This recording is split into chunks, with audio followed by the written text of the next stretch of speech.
Tracy. Tried to get her to come with me. Like, no. She's like, I told my daughter I think her wins. And I was like, oh. You ready for it? Greg's ready if you're ready. That mayor's talking right now, so hold on a sec.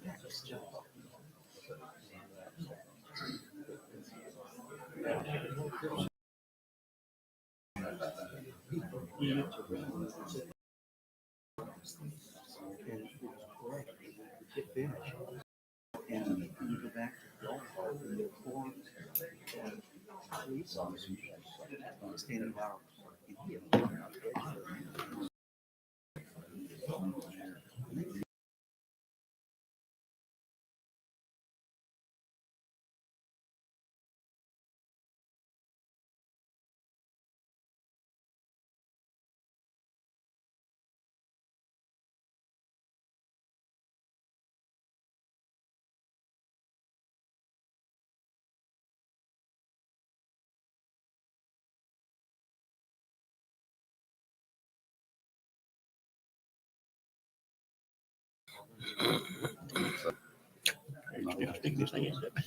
It's like I've been waiting for a year. You ready? Good evening, everyone, and welcome to tonight's Greenwood City Council meeting on this Tuesday, December the 3rd, 2024 at 7:08 p.m. Ms. Derry, would you call the roll, please? AC Brown, Here. Ralph Meeker, Here. Tim Terry is absent. Roger Rainwater, Here. Steve Tedford, Here. Rod Powell. Here. There's a quorum. All right, thank you very much. If everyone would please rise, we'll start our meetings tonight with a prayer led by Chief Brad Hobbs with our Pledge of Allegiance led by Chief Stuart Bryant. Let's pray. Father, we thank you for this day. We ask you to bless these proceedings. We ask you to bless our leaders and lead them, guide them, give them wisdom to make decisions on behalf of the citizens. We pray for our community, pray for the citizens that's here tonight. And all these things we ask in your name. Amen. Amen.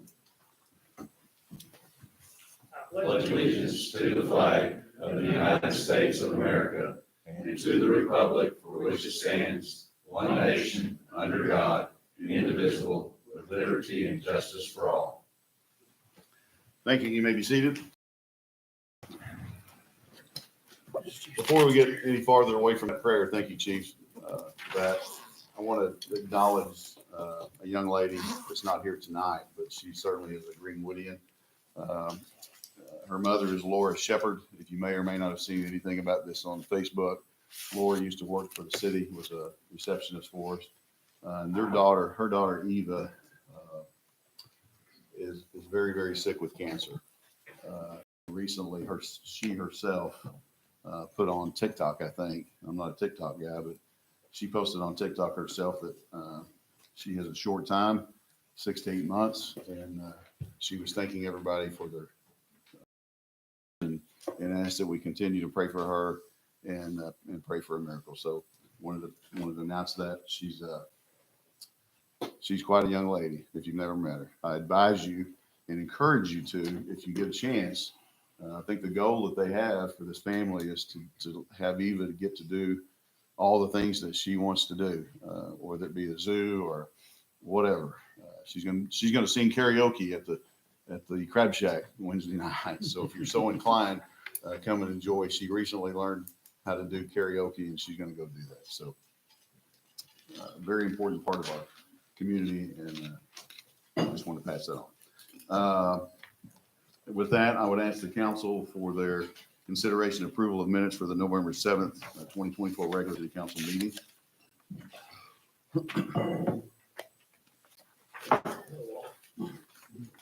Make a motion to approve them as written. Second. We have a motion and a second. Mr. Meeker, second. Mr. Brown, Yes. Mr. Meeker, Yes. Mr. Terry, Yes. Mr. Rainwater, Yes. Mr. Tedford, Yes. Mr. Powell. Unanimous. Thank you. Recognitions and acknowledgements is next on the list. I'm going to lean to Mr. Terry here to give me some specifics if he can, or whoever else can. I know obviously our football team is going to go to state playoffs Saturday at noon in Little Rock. Wishing them the best. I believe the dance team did really well. I don't know State champs. State champs, perfect. The band superior ratings, I think is what I was told. I'm not sure what that means exactly, but it was good. So, and if I'm missing somebody, I apologize, but sorry. Superior, that's right. But obviously there's probably other, whether they be sports activities or academic or robotics or whatever, but we've got something to be proud of. Our students in Greenwood do a great job, and a lot of that goes to our administration there and teachers. My wife is a retired teacher of 27 years, and this old man sitting on the front, a retired teacher, and he's a part of that too. So thank everybody for that. Joel, ready? Sorry. I'm sorry. Is your? Am I not on? I don't think so. Okay. How about there now? we go. Should I start over with everything? Sorry. My apologies. Committee reports. I saw several this morning. I don't know that they're all in council, but if you are missing one, please let me know. Danielle's not here tonight. She's ill. But if you don't have one that you need some details on, please let me know, or Danielle tomorrow, and we'll get it to you. I know parks. Anyway, so we'll move on. Citizen forum. I do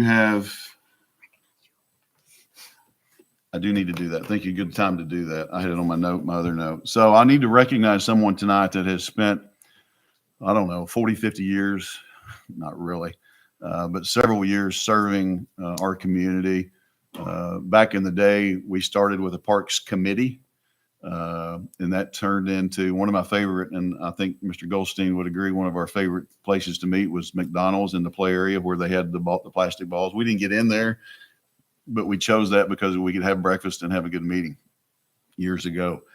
And so, Mr. Joel Goldstein, how long have you served, sir, on that commission?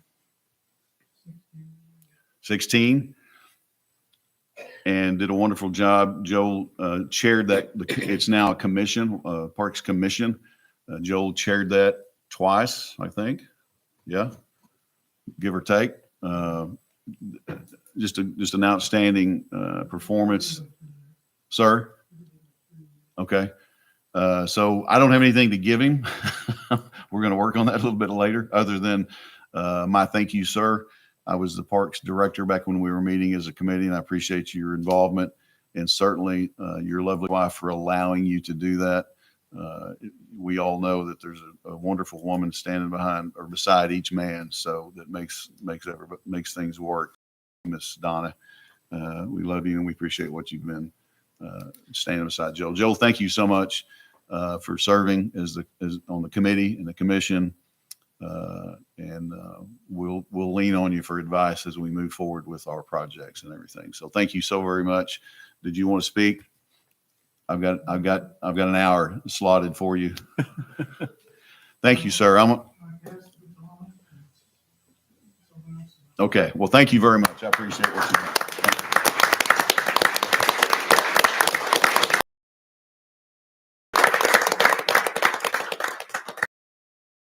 Get him a plaque, and he said, I don't want to be plaqued. So we'll figure something out. Give him a lunch or something. I know, that's right. That's right. Okay. Thank you for reminding me. I almost missed that. Sorry. Citizen forum. We have a sign-in sheet at the back. I don't know if everybody got to see it or even knows about it. If you wanted to sign up, you still have an opportunity. How this works is we give you an opportunity to come to the microphone. You have 5 minutes to speak to council, and they can answer you. They don't have to necessarily, but they're here to hear you, and I am too. So I would ask Mrs. Cassandra Boggs. Is that correct, Cassandra? Yep. So you're on the list if you want to come up, and I've already given your name, but if you'll give your name and address to us, and we'll have that on record. I know it's Boggs. I don't know why I said that. Can you tap the microphone, make sure it's working? There we go. All right. My name is Cassandra Boggs. I presently live in Fort Smith. However, I was a longtime resident of Greenwood, and my family and my friends still live here. I consider it my home in a lot of ways, and a lot of the people I help live here. It's a group of those that I'm speaking on behalf of tonight. I know some of you know me. Some of you I haven't had the pleasure to meet yet. In November, I was contacted by a group of citizens in regard to our Spay All Day event. And when I say our, I mean the Artemis Project. I have headed their cat team for several years, and we went from running and serving 60 cats a year to hopefully hitting 2,000 this year. And that's not even counting our TNR numbers in Sebastian County, Greenwood, all these areas that encompass that and fill it. The citizens of Greenwood, a group of them, they mentioned the sheer volume of cats in the area. Some of them dumped, some of them have populated from within, and some of them, you know, they just magically appear, it seems like. We have done TNR in Greenwood for years. The first time it's been an active and centric topic on the table. We all know the main goals of spaying and neutering: reducing unwanted litters, decreasing disease, limiting those disturbances that come with them. But there's so much more to it than that. It's about reuniting those lost animals that find their way into colonies. It's about the mood of the community. It's about reducing nuisance calls. 2 days last month, we trapped 40 close, very small locations on Center Street. 13 were spayed and treated. 12 of them were returned. One was kept as a barn cat by a tech in Fort Smith, and another one, that was your future nuisance call. Riddled with cancer, it had about a golf ball size left lung tissue to breathe in. It wouldn't have been very long, and that would have been the one that was in the street in the about. If we had expanded the work in the areas, we could have done so much more. And we'd like to. They would like to. The words feral cat were mentioned over 1,000 times this year in one Greenwood group alone. That's 1,000 times it was considered a problem big enough to worth getting on Facebook and talking about, and we know how that works. But this group that would like to continue, they aren't allowed to feed. To work a colony, to identify cats, to serve a community, you have to feed. Your citizens are being underutilized. They are a free resource in this category, but they feel that their hands are tied. Texas A&M, Orange County Animal Services, the University of Florida, Journal of American Veterinary Medical Association, Arkansas Tech University. I could go on and on and on. The list of studies that have been done about feral cats and in particularly feeding them is honestly longer than I could read tonight. They've all done very complex and well-documented studies showing that feeding reduces nuisance calls, overpopulation, it aids in rescue efforts and community morale. No family of Greenwood wants to drive down the road and see a sick and dying kitten on the side. Nobody wants to see a starving cat in their backyard. No one wants pee all over their bushes. No one wants all of these problems that we've all heard over and over and over again. Is the single biggest way to resolve that. Your citizens are willing to work for free. Actually, they're willing to pay you to do this. They just ask that you let them. And all they're asking for is, that's it. And by colony, I don't mean gather a bunch of cats together in a group and just let them multiply over and over. They want to be able to feed with a purpose. We've had Alma, we've had Fort Smith, we've had various areas agree to open their ordinances just enough that feeding with a purpose is allowed. That is what they're asking for. They are willing to help resolve a problem that I know there's been a lot of kickback on. How many phone calls have y'all had complaining about, well, we can't feed the animals, we can't feed the animals, we can't do this, the cat everywhere, sometimes even the dogs. And these are things that are resolved and rectified, believe it or not, through a little bit of food. You feed them, you trap them, you spay them, you count them, you recognize disease, you vaccinate them for rabies. The list goes on and on. A little bit of food. I know that there's a lot of opposition and there's a lot of concern for this. I know that everybody is going to have the exact same comments. Why can't they just hunt? Feed them and more appear. They will create nuisances for businesses that are trying to operate in Greenwood. Sick, young, and injured don't hunt, they die. And they die publicly in the middle of your roads. They do it in parking lots. They cause animal control calls. They cause calls to us. It goes on and on and on. More will appear if they're not being spayed and neutered. Yeah, absolutely, 100%. But again, that's the value of feeding them and maintaining these areas where we know we can spay and neuter. Every one of those studies that I presented to you, it shows that colony care changes the game in areas like this. 1,000, one Greenwood group, 1,000 times feral cats were mentioned, 1,000 times. How many of y'all had complaints about this going on and on about the feeding and the cats and the dogs and everything? They're asking to serve you. They're asking to pay to serve you. That's what they're wanting to do.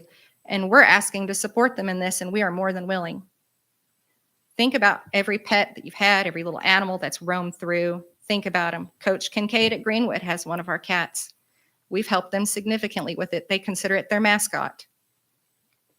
I mean, I could go on and on through the list of times that we've been able to intervene through feeding, maintaining, caring, and counting.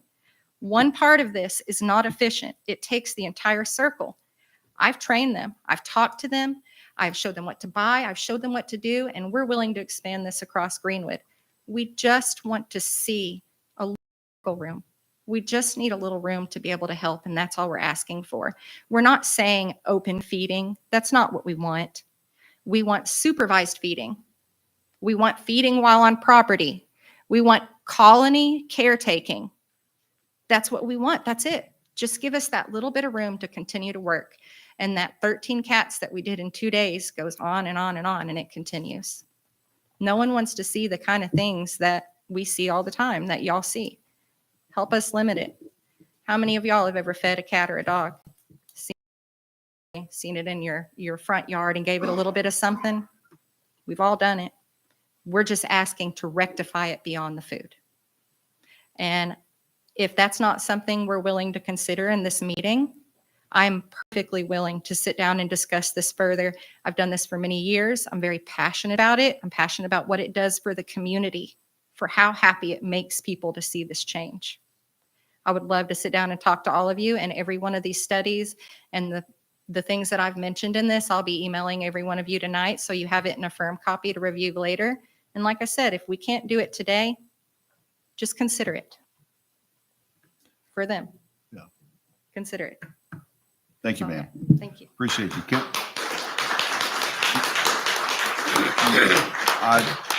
Council may want to ask you questions, and if they do, that's fine. If you're okay with it, I don't know if they do or not, or discuss it. Okay. I want to say, as far as I'm concerned, I would love to have a sit down with you and the group or whoever.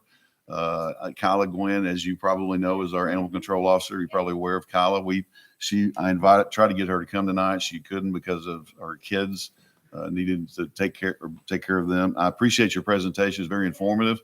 I'm open. I think if you're asking to look and tweak the ordinance, the existing ordinance, I think that's what we all want to talk about, or I do, for sure, to see what makes sense.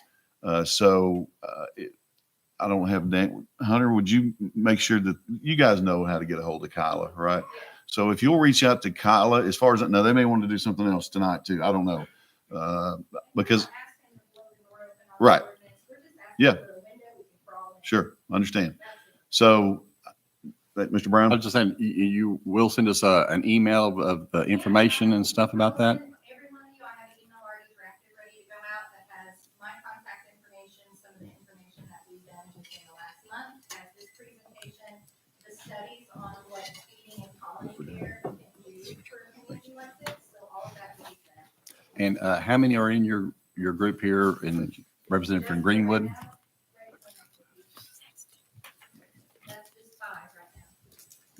And is it 5 total in Greenwood right now, or are there more in your? We do have others, and then also when you consider that this is 5 Greenwood citizens that are doing this as citizens, and then we have a greater group that supports them also.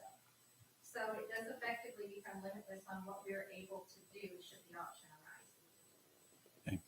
Thank you. Because we funded every bit of the spay and neuter the Artemis project did, and every animal did get all of its vaccines, treated for everything, all preventative. They're not going back out there and creating disturbances. They're eliminating them. So any opportunity to talk about it, we absolutely have.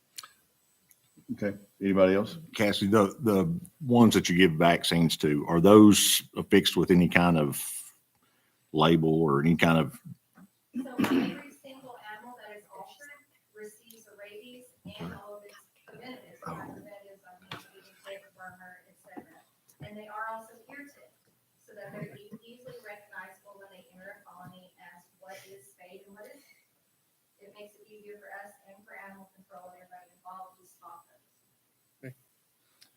Good idea. Anybody else have a question or comment for Ms. Boggs?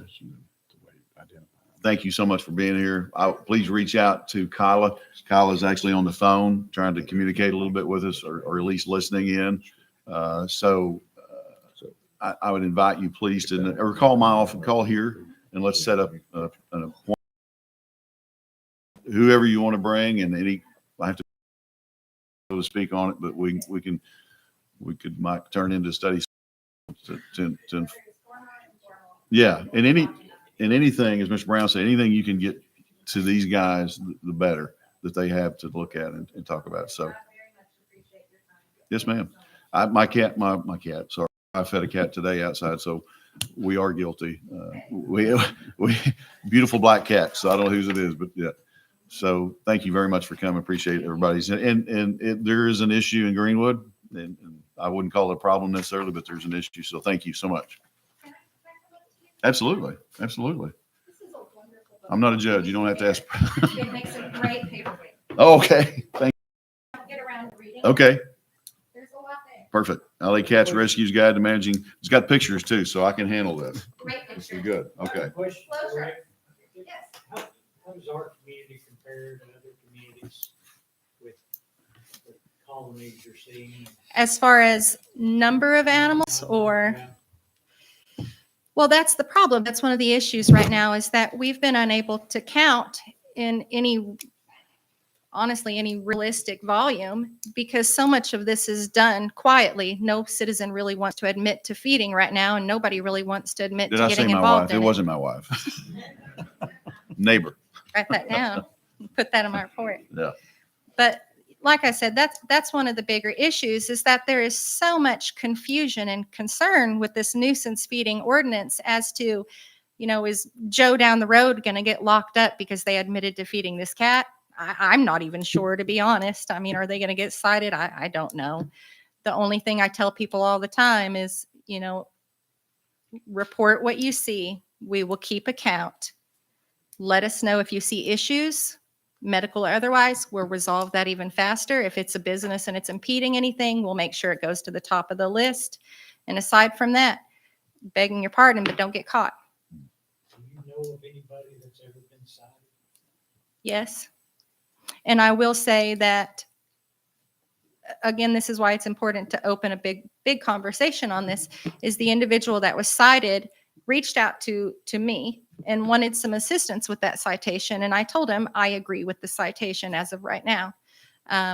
If you are going to feed, it needs to be with a purpose. Do not feed it if you won't fix it. The end. Period. I mean, and especially don't feed if you're going to do it in an area where it's just going to create bigger harm. I mean, if I put food right here in the center of things, obviously it's going to create a lot of issues, especially if I never come back and spay or look for disease or look for problems, evaluate the community as to what their concerns are with that food right there. There's just so much to it, and I can't get people to talk about it right now.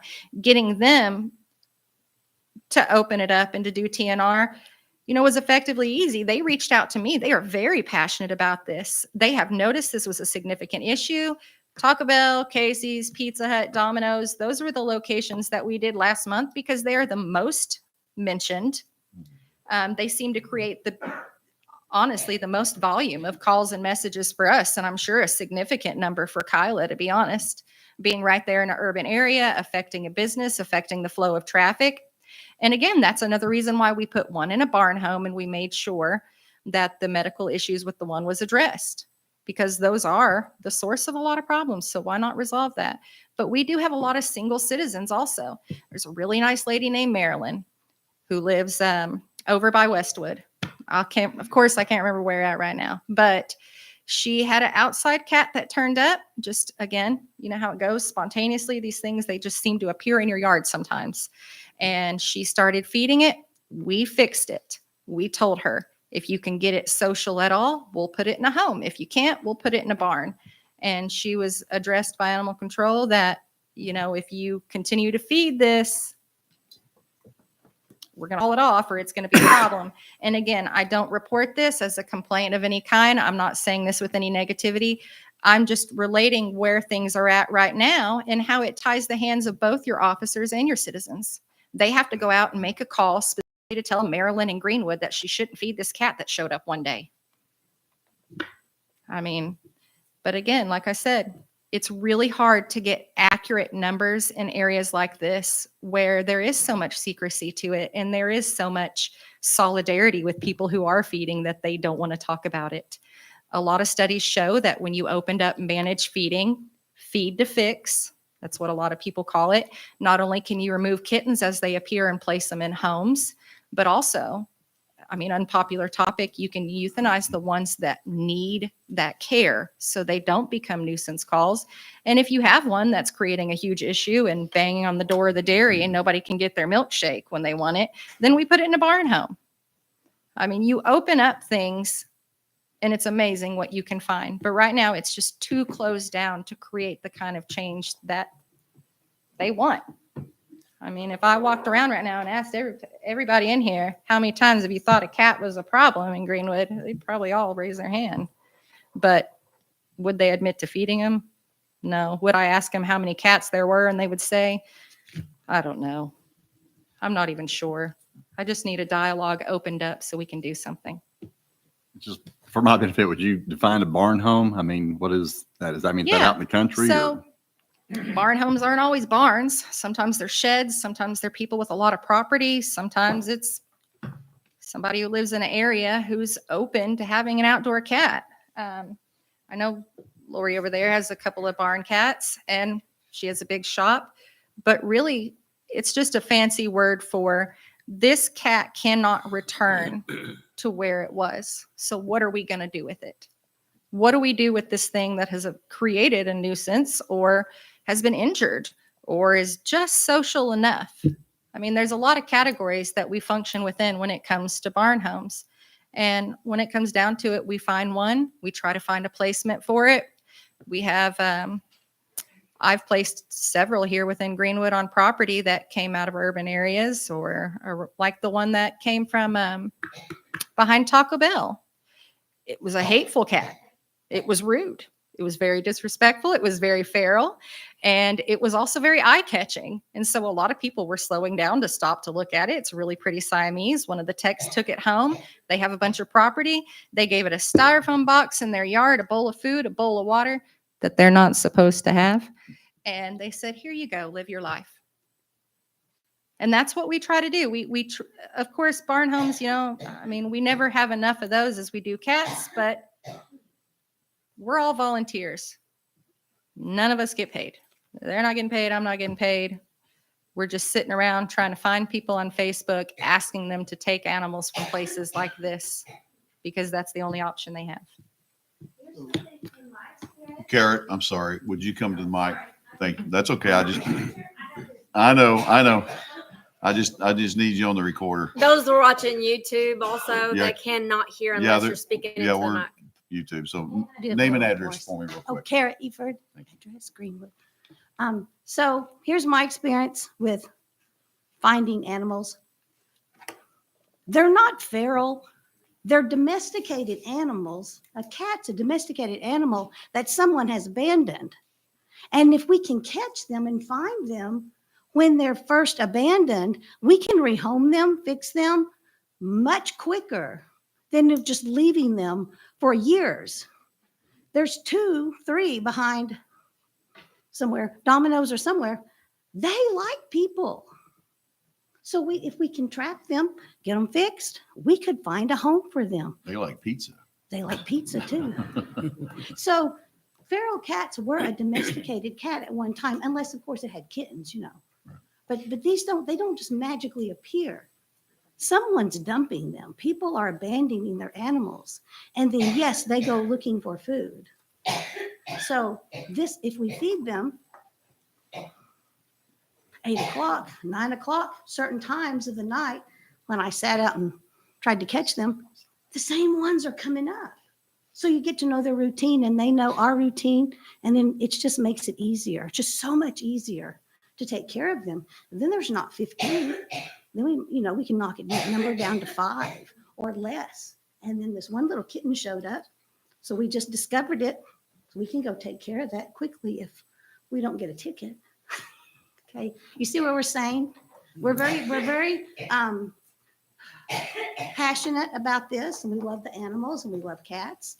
So that's what we want to do. We just want y'all's help, permission. You need us, and we want your permission, would help with the guidelines, ordinances, so that we can do this. Okay, thank you. Thanks, Karen.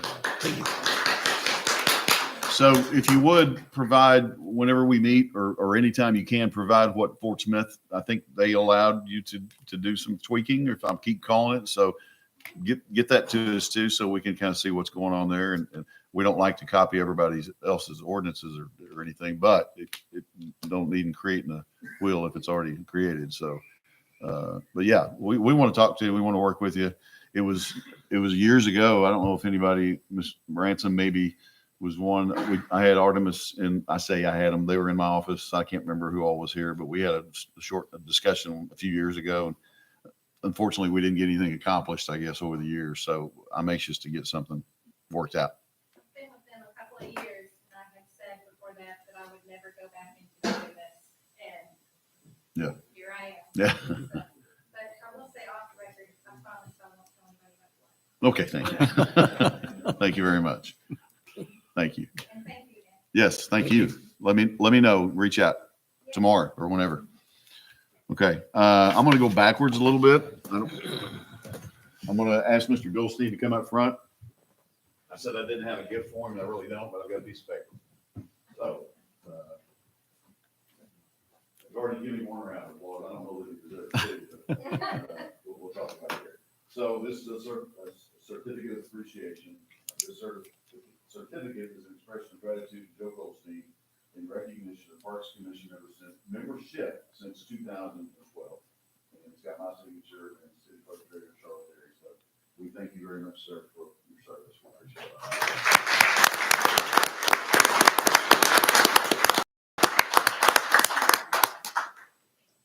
It will not be if you think of that. Thank you, sir.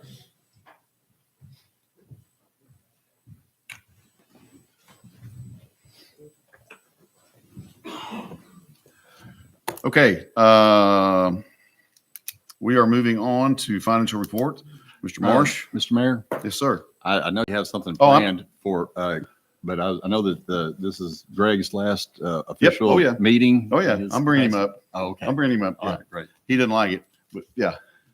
Greg, you want to get this out of the way? Greg, come on up. Better to do it before everybody leaves. Greg, get up here. He can't leave. Greg Cross, I'll let him talk to you because he swore to me that he wouldn't talk. But my last order for you, sir, is if I have and boss you around, is that you're going to speak to these people. Greg's been with the city 28 years in more than one capacity. He's done a lot of things. He's run multiple plants at the same time. He's just that guy that does all things. We need to get on the podium. And we're gonna, we have a 10 o'clock board. You know what I'm trying to say? Department, thank you. Meeting of the day of our council meeting. So the first thing he said to me was, "This is it. I'm done. This is my last one." I said, "Well, you didn't refine for that." So he goes, "I don't care what you think." So we've been talking about this for a while, 30 years and so many days.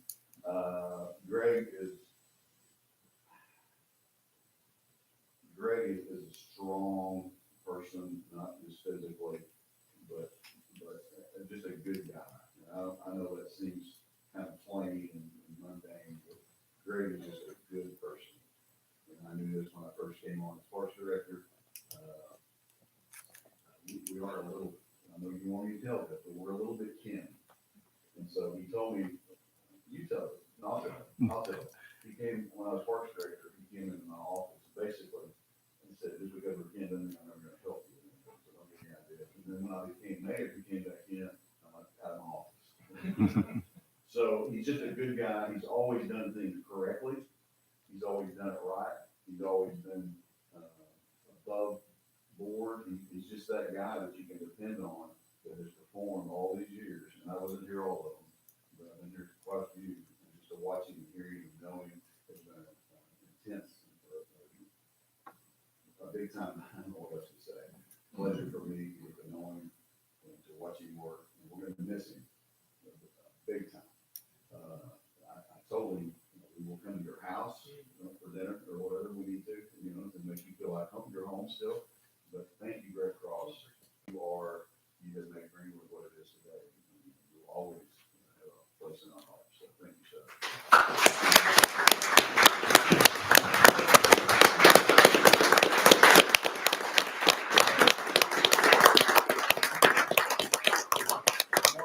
No less is being great. I'm pretty out here, so it's being great. Thank you, Greg.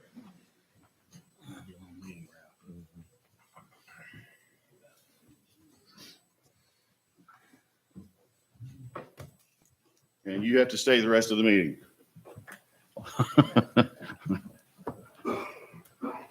Okay. Or what? You'll fire him? Or I'll fire you. Well, if I could. Mr. Marsh.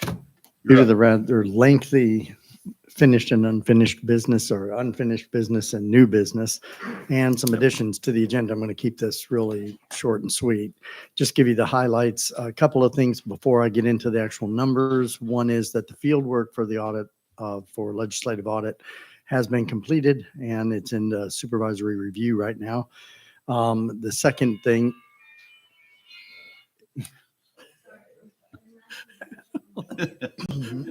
Check on your cats. Is that what you said? Oh, your dad. Tell him I said hi. I thought that was a sign. And everything went well. Yeah, that's perfect. The audit for the water sewer is also wrapping up. There's just one little item that's left to do, and it has to do with any kind of lawsuits or statement from the attorney. So I have to get with you. We do have a letter here that is going to be going to you. And we are also we have engaged our final audit on the ARPA side for the federal funds.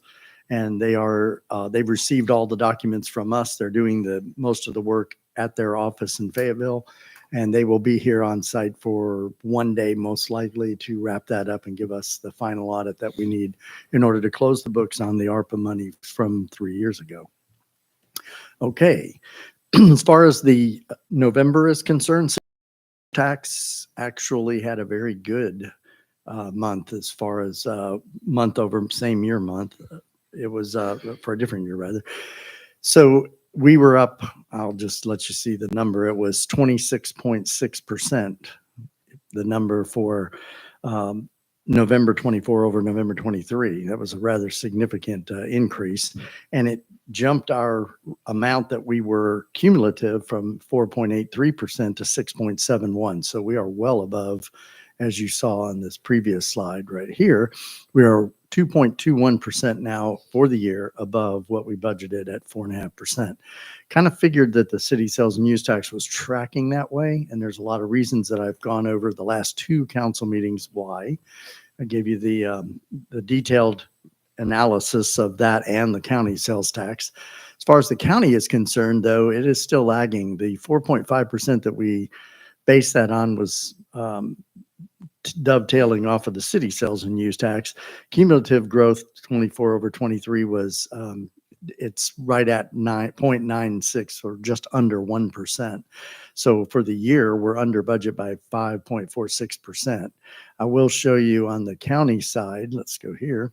On the county side, we were up 1.72% for same month over last year rate. That only kicked us up about a little under less than 0.5%.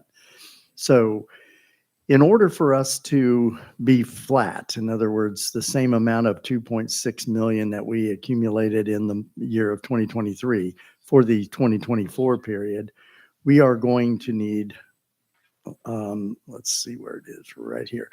We are going to need to have a distribution to us for the last month of the year of $236,430. That's how much we're short from being flat, or a no % increase overall for the year. And that equates to a 10.9% increase for the month in order to make that happen. not the cumulative, but what we're going to need is to see increase. And as you notice, we weren't achieving that anywhere along the road. It's highly improbable that that will happen for December. So we will be a little bit under budget as far as that goes. We are going to, however, budget the county sales tax flat for 2025, just so you know. Now, the reason that I have a little bit of a hope in that is that cities, as you noticed in the previous times, Barling and Fort Smith were both down as far as their county contributions are concerned and their actual taxable sales numbers. Our numbers are up, but all we're doing is softening the blow for everybody in that per capita distribution. So Barling has had opening this year of a large retailer, Jaegers, opened up Ace Hardware. And there's some other businesses that have come to town, and they're kind of hoping that in 2025, that'll kick in their sales tax revenues, and it will also assist in providing some relief to what they're seeing as a significant decrease in their operational revenues from that. As far as the cash flow is concerned, for the month of November, it was 64,600 increase. Year to date, $1.5 million increase. Our current fund balance as of November 2024 was $17,602,137, which is up 9.82% for the year. And a lot of that has to do with the lack of capital spend, which is right below it. You'll see that our capital expense and improvements, we had spent to date $3.1 million on a $15 million budget. That's 20.62%. It's about half of what we did last year at this point.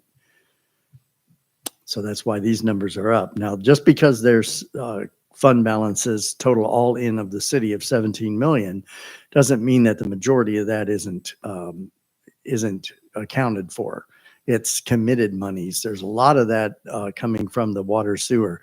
When you see $6 to $8 million sitting in the bank for that city sales and use tax, there are committed projects to that money.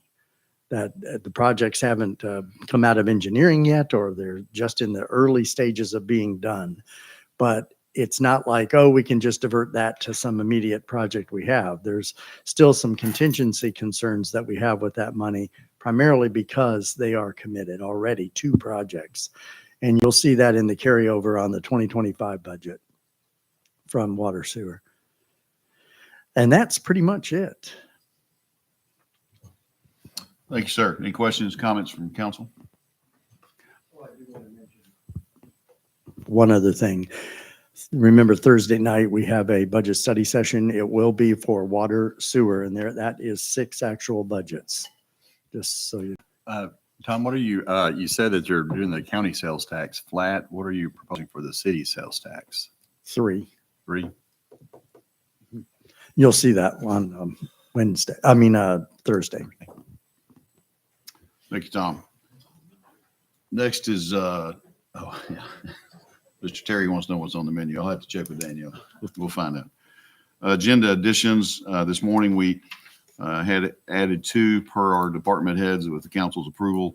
Number 14, I literally just put it down as police grant approval. You can,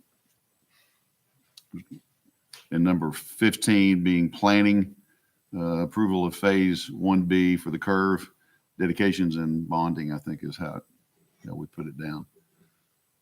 If council's okay with that. Okay.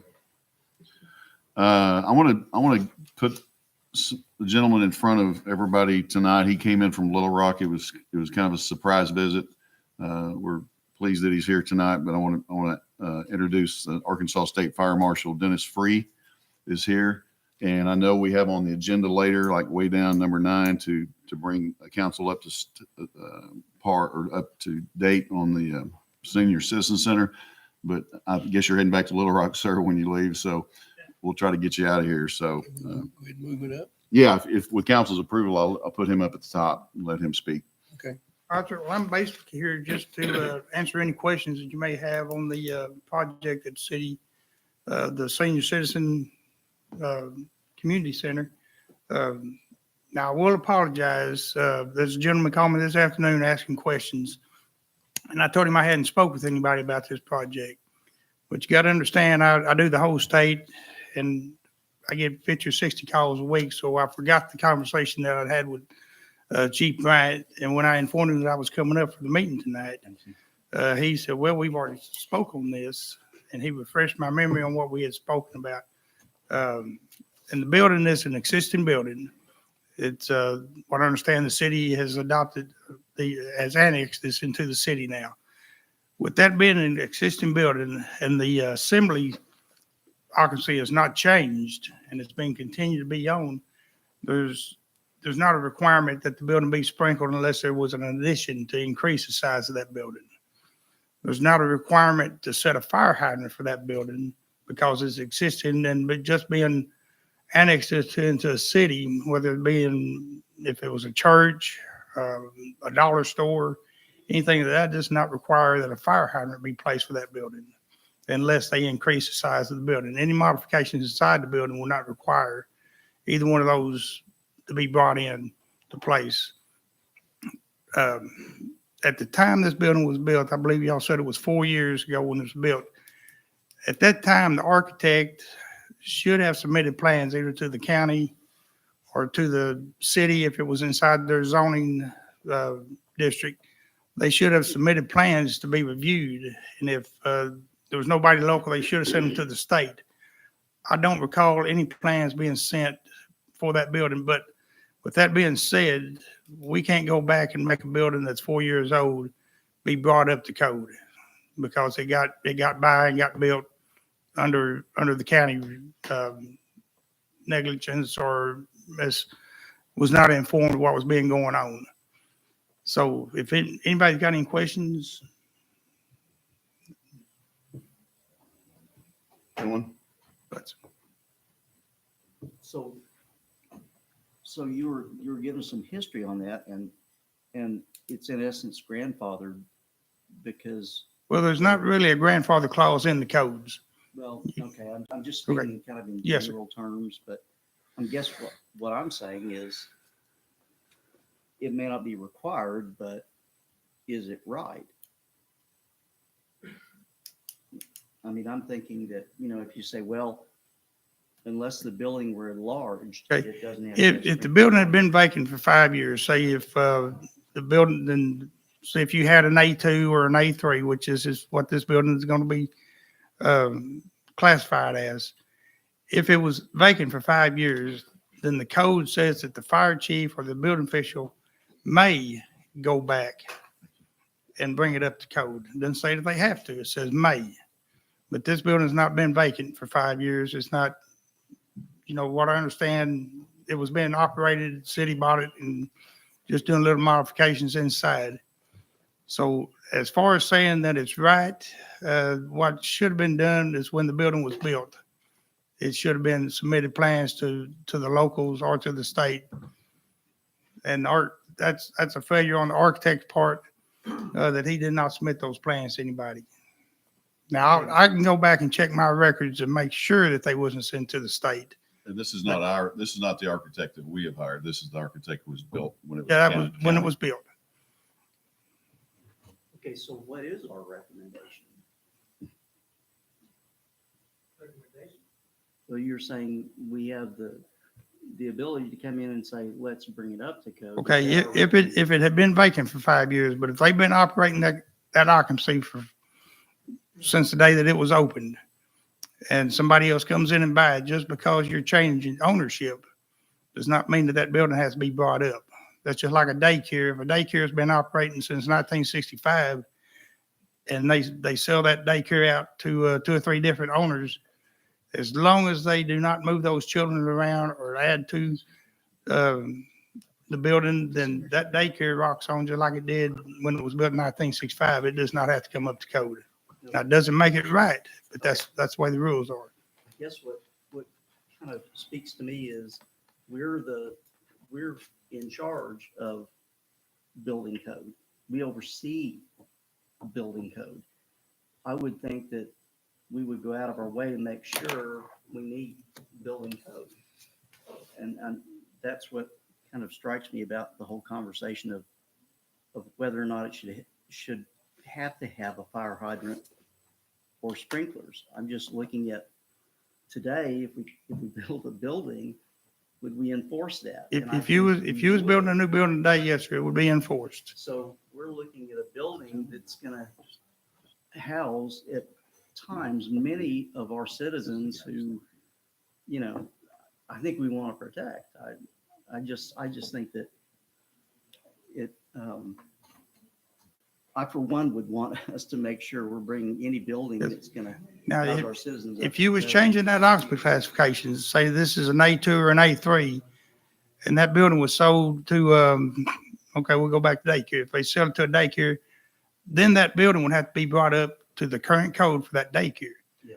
But if you have a Cracker Barrel restaurant and he sells out to pizza parlor, as long as they do not add to that building or they do not change the interior to where the exits are changed, then they rock along just like they did the day it was built. They don't have to do anything. Now, if you built that same building today, then you would have to meet the same, I mean, if you took the same building, put it right next door, then he would have to meet today's codes. But as long as that existing building stays the same occupancy classification, now if he goes from an A to a B or an I, then he has to meet those codes for that new occupancy. I guess what I'm saying is what we can do is not necessarily what we should do. And I mean, I'm just thinking if we're overseeing building code and the safety of our citizens, then we ought to give that building the same consideration that we give any other building. Because we're the city and not just any owner. Yeah, I'm. Sir, if I'm correct, if I'm not correct, stop me, please. It meets code as it is. Due to what it's going to be used for, it meets code. Okay. The intent, and you've not been here, Mr. Tedford. Yeah, I know that. The intent is for, and I shared this with the state fire marshal earlier before the meeting. My intent, and as I've explained to this council and our Water Wastewater Commission recently, last week or 2 weeks ago, the intent is to do all the things that we would for a brand new building Okay. at some point. Okay. Absolutely. To make it safe, to provide a hydrant if we can at some point. And I went to the commission to plant that seed to them to say, let's do all these things that we need to do. But, and I totally agree. If we're building a brand new building, as the state fire marshal just explained, we would do that exactly. We would do those things from the beginning. Or if you Or add add on to it. 1 square foot to this building, if Yes, you sir. come in and add 1 square foot to this building, Yes, then sir.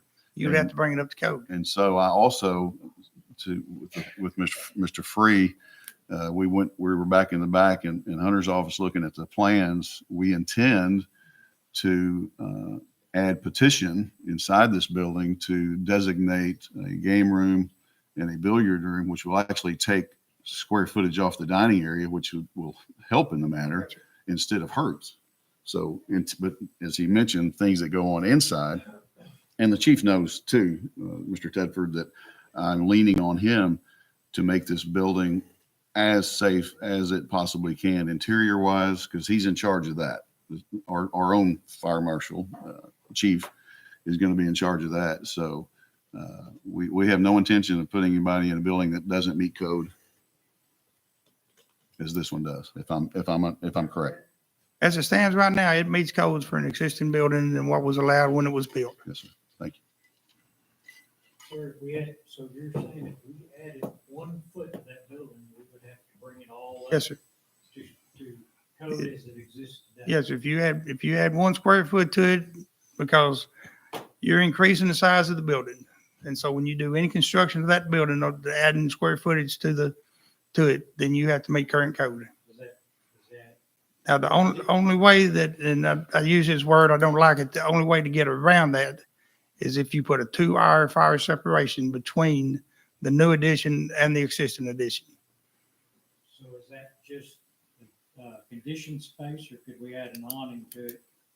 Well, an awning, if you look at that as far as what the actual ICC building code, I've called on that before. If it's attached to the building and it's combustible material. So if you go out there and build it with 4x4s and 2x4s and 2x6 trusses, 2x8s, then that would be considered part of the conditioned space, and you would have to sprinkle the building. But if it's all non-combustible or limited combustible, then you wouldn't have to sprinkle it. Or even maybe slightly separated? Well, if you want to separate it, the code requires about 5 feet if it's going to be combustible material. I'm not looking for all these different ways to get it out of it. Yes, sir. Just curious. And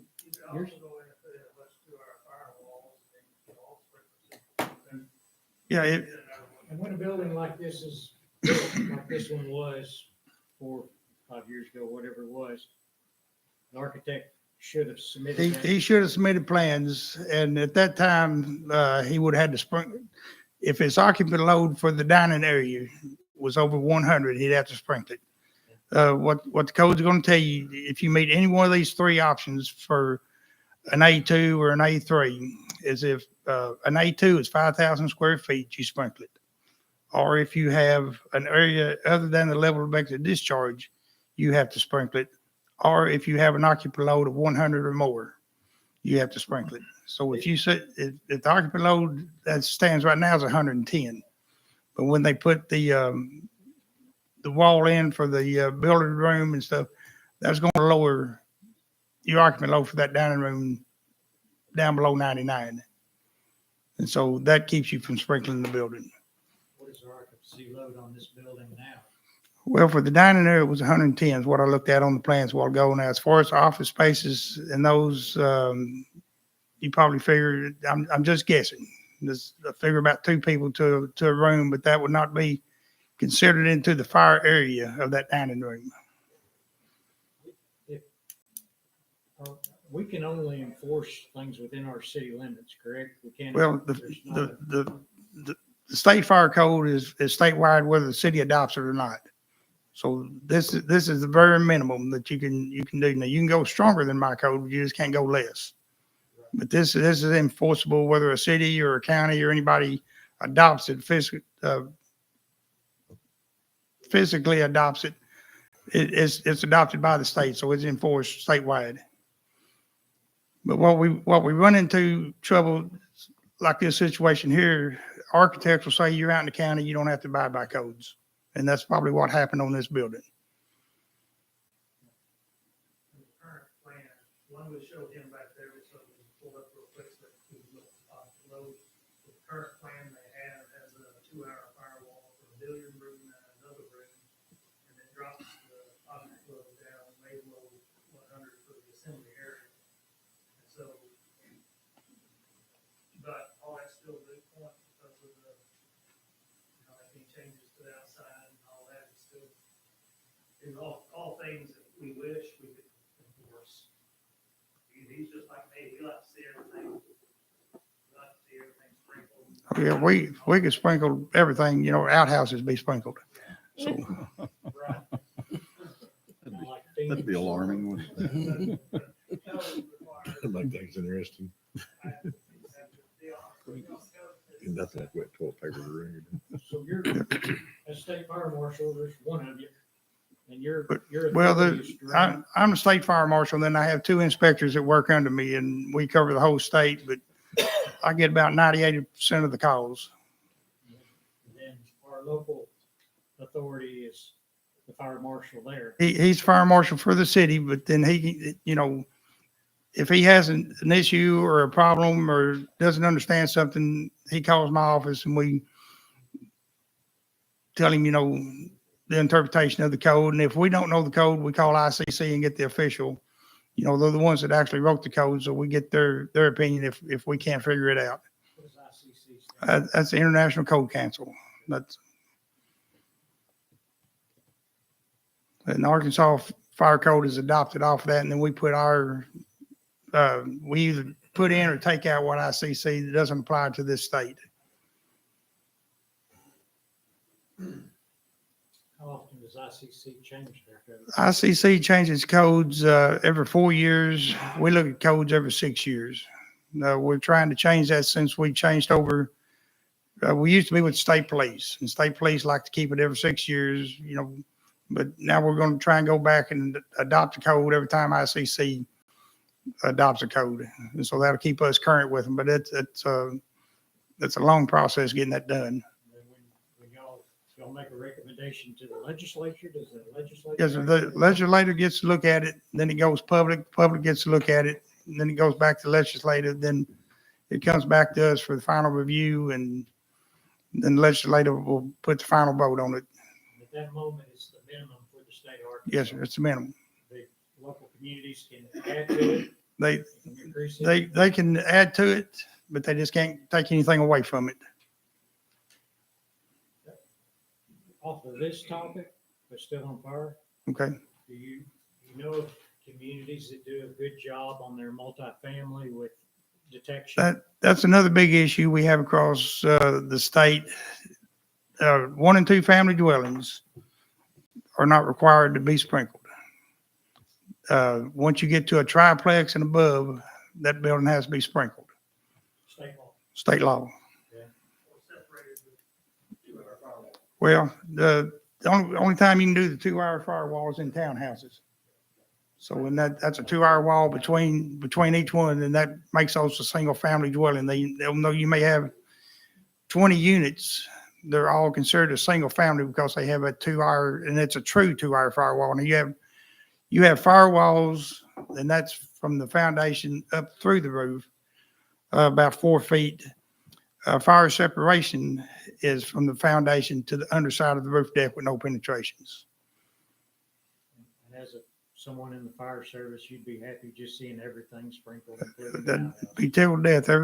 Everything be sprinkled and smoke detector in every room. So, but that's, the code does not require that.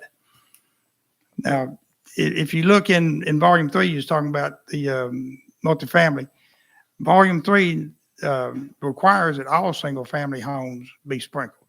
But that was a section we taken out for the state of Arkansas because it was never going to get passed through the legislative. So just if you were to say, City of Greenwood, should we sprinkle this building? You'd say sprinkle the building. Well, no, sir, not unless it was being built today or if you was adding to it, because it's an existing building that should have been sprinkled at the time it was built. Okay. But it's not the city, or whether it's the city or an individual. Say if this was just a man that wanted to move in and use the building for the same purpose, I wouldn't tell him, okay, you bought it, you're going to sprinkle it now. Because if the owner, the original owner, if he stayed there 50 years, he wouldn't have to do a thing. So just because a new owner buys it, change owners, the burden shouldn't come on that new owner to have to sprinkle that building. Well, I guess. Unless he changed that occupancy. Okay. If he put that 1 square foot on there. So let's just Unless be he put a square intellectually foot on there, then honest he'd have about to bring it this. up. And I am coming in late on this, but it just seems like if we had a restaurant that was essentially not up to what it should have been. Yes, sir. I mean, I think we all agree there. The restaurant operated in violation of The fire our fire code. code. And now we're saying that we're going to allow the city to let that be the bar on which we move a lot of people into that building at one point in But you're time. not changing the occupancy classification. Well, I know, but I'm saying if the restaurant should have been sprinkled. The restaurant should have been sprinkled when it and was we're built. relying on, don't add 1 more square foot and you won't have to do anything. When you're acknowledging the fact that it should have been sprinkled in the first place. So I'm thinking, and this is just one man's opinion, is we oversee the code. We ought to be over and above what might be expected of anybody else, particularly knowing the history of it. I can't imagine that we would take responsibility for putting a large number of people who've lived in this community for a long time and not be. Well, that's strictly a decision on the new owner, whether being the city or whoever saying I need to come back and sprinkle this building now just because we bought it. But the code does not force that. You know, it tells you if it's still being used as the original occupancy. Now, if it was a restaurant and it went to a dollar store and then back to a restaurant, then that restaurant, the new restaurant would have to sprinkle it. But as long as it never changes that occupancy, it rocks along just like it has since day one. Oh, okay. Just up to me, I just think the city needs to hold itself to a higher standard than what. And that's something I can't enforce or, you know, in my opinion, which I have a lot of opinions that doesn't go along with this code, but my opinion doesn't count. I just have to tell you what the code I'm says. with you on that. Yeah. I'm just taking what I hear here and Yes. trying to reconcile that. But I appreciate where you are on that. I do. Any other questions or comments for Mr. Free? I want to thank you, sir, for being here. I appreciate you coming. I appreciate you. And like I Yes, said sir. earlier, I apologize for forgetting that conversation that we'd had a couple of months ago because, It kind of startled us. but you know, like we was over there a while ago, my phone's ringing while we was trying to talk. So, Yes, sir. Yes, sir. and if you call me and I'm on the deer stand just cause I'm whispering, you don't have to whisper. Okay. Well, if you share that lease with us, we might, no, I'm just kidding. Okay, we can do that too. Thank you so much, and please, safe travels back to Little Rock. Thank you. Thank you, sir. Okay, thank you, council, for allowing me to move Mr. Free up there. So we'll start with, I guess is now number 2, if you want to do it that way. Just say number one. Number Just follow one, it. make it Yeah. simpler for everybody. Okay. And I apologize to the gentlemen that are here for this also too, but I'm not sure where everybody came from. Are you that gentleman? Sorry. We have a report from stormwater study presentation. We tabled this, and I apologize to you for that previously. So Hunter, I don't know if you want to come up at all or introduce him. I don't even have a name. I'm sorry, sir. I'm not even, I wasn't the original. Oh, you were, that's right. I'm a fill-in. You're filling. Okay. Back up. Okay. Good deal. I had reached out to, was previously FT and Associates, now Olson, about doing a stormwater study for the city of Greenwood, potentially looking at some grant funding to do this. We are a city of creeks and we have a lot of drainage issues, and I thought it would be a good idea to at least evaluate where we're at currently and see where we can move forward to, do some improvements, make some changes, policy adjustments, but it all starts with having the base study done. And he's got a presentation done on behalf of Olson, and I think he can speak on the behalf of grants. So you want to pull his presentation up? Oh, it's already up there. That one. Go ahead. Appreciate it. Make sure this works. Thank you, Hunter. Oh, I get to point? Oh, that's fancy. Awesome. Power corrupts. I may overuse that, so I'm going to apologize up front. Good evening, Mayor, members of the council, and staff. Thank you all so much for having us. And again, I apologize that schedules didn't work out for the last meeting. But my name is Ari Kangelis. Name's misleading. I'm from West Tennessee. But again, I am not Lee Beschener. Lee is the colleague of mine from formerly FTN, now with Olson, who's the lead of this project. I have a component of this project, and my team has a component of this project, but I lead Olson's national funding strategies team. So I can talk a little bit more intelligently about one specific component of the project scope. And so I will say I am not an engineer. So if we get down into very specific technical questions, I am likely not going to be able to answer those. But what I can do is give you Lee's email. I know all of you have probably had an opportunity to review that scope. I think we were here a month and a half, 2 months ago, at least initially talking about some components of this scope of work. But I'm just going to walk through just some high level, what we're proposing, some of the background on it, talk you through kind of what we're proposing in this scope, and then answer any questions you might have that I can answer within my realm of expertise.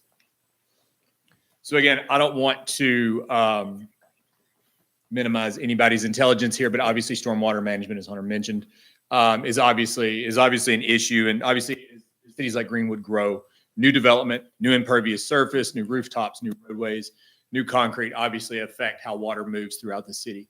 And so obviously, as you're thinking about how you're growing, how you're continuing to grow, it's an ideal time for the city, as Hunter mentioned, to start looking at stormwater management more closely. But as Hunter mentioned, we need a baseline. We need a fundamental understanding, a baseline understanding of what's happening across the city. So right now, where does Greenwood stand? Greenwood is obviously in the early stages of a comprehensive stormwater management strategy.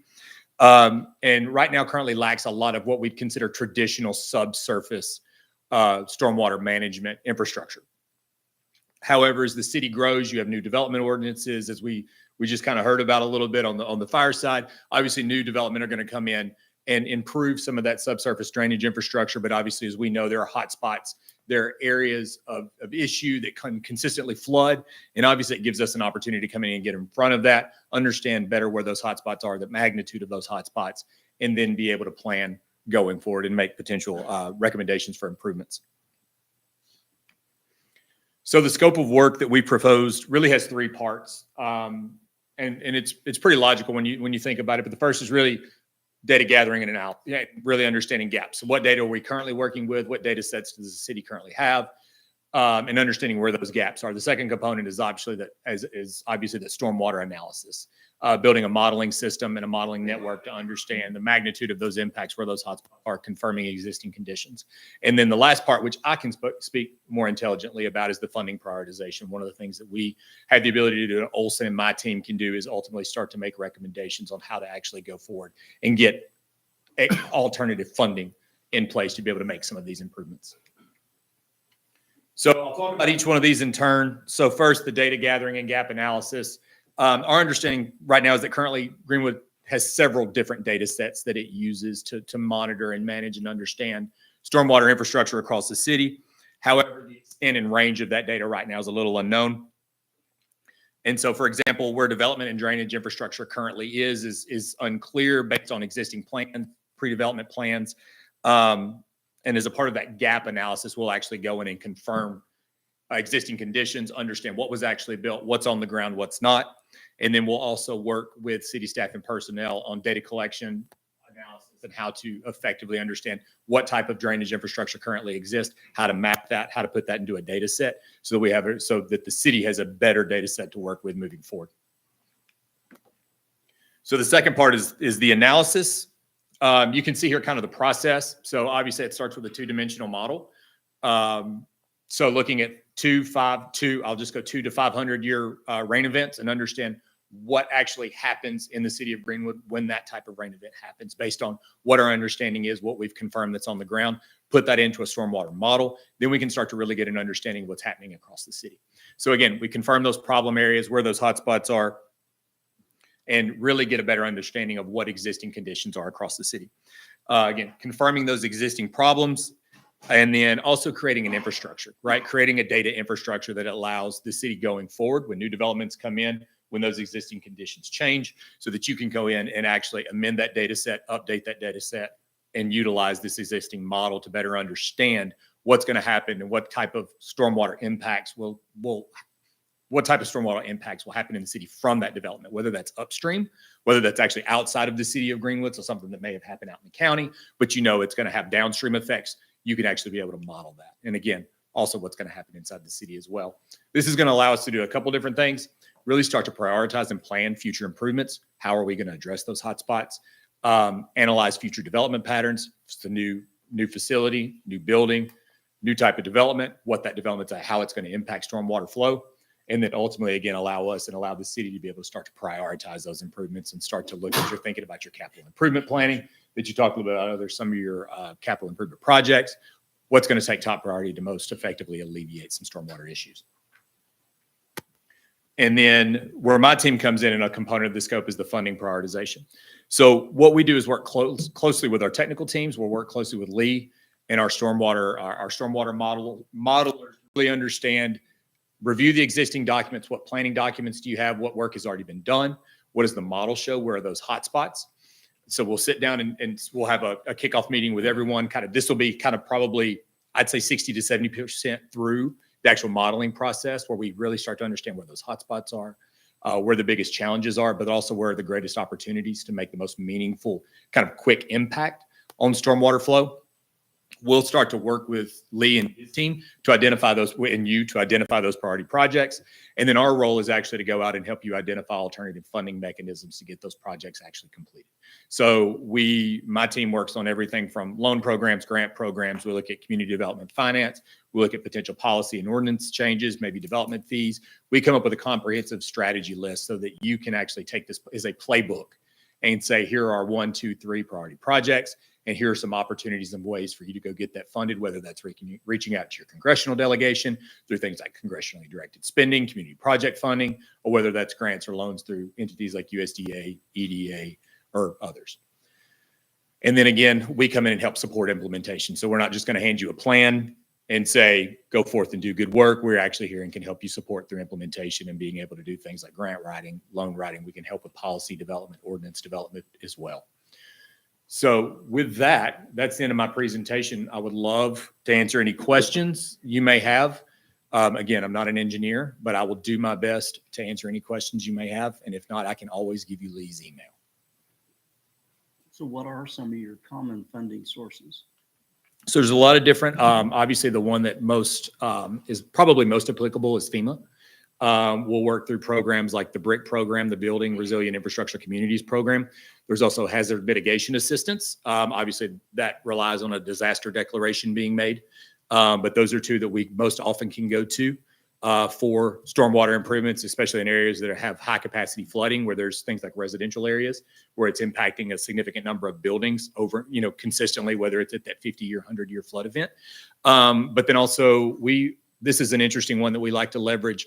So for instance, if you're looking at stormwater management and creating a detention area, you need a detention area there to hold water.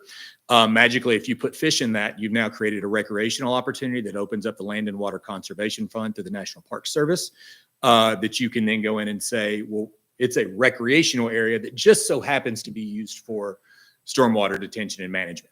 So we've also done some stormwater infrastructure through things like transportation alternatives, where it may not be the primary focus of that opportunity, but you can leverage things like trails, recreational amenities to also improve stormwater infrastructure. And there's some interesting ways we can use like state highway funds to be able to make stormwater improvements as you're thinking about road improvements on state highways.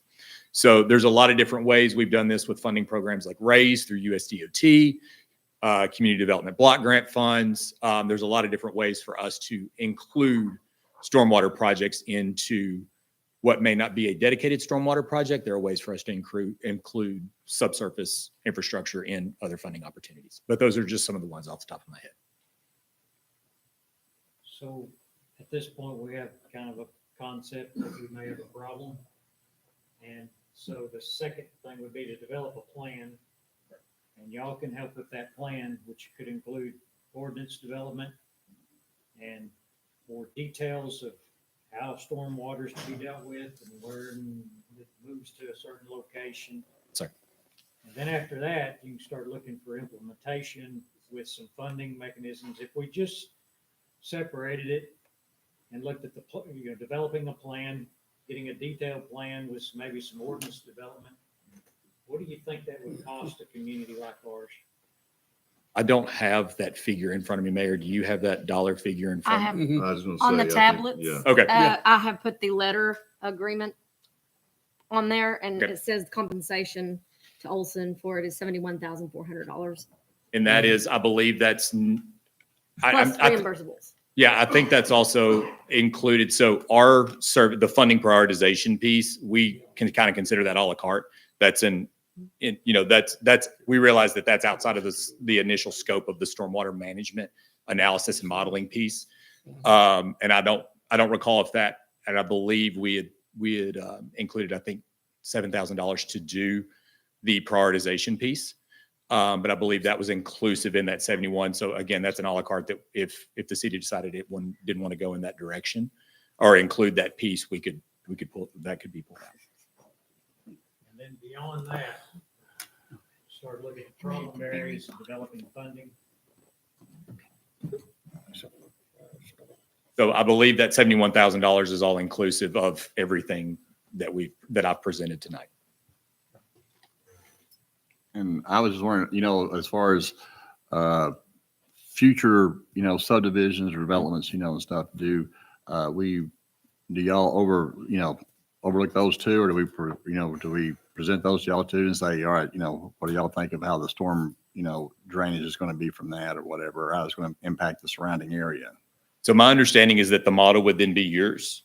But we would definitely be open to, again, if there's a new subdivision, we would be open to establishing some type of agreement where we could come in and consistently over time, operationalize the model for new impacts, new development impacts.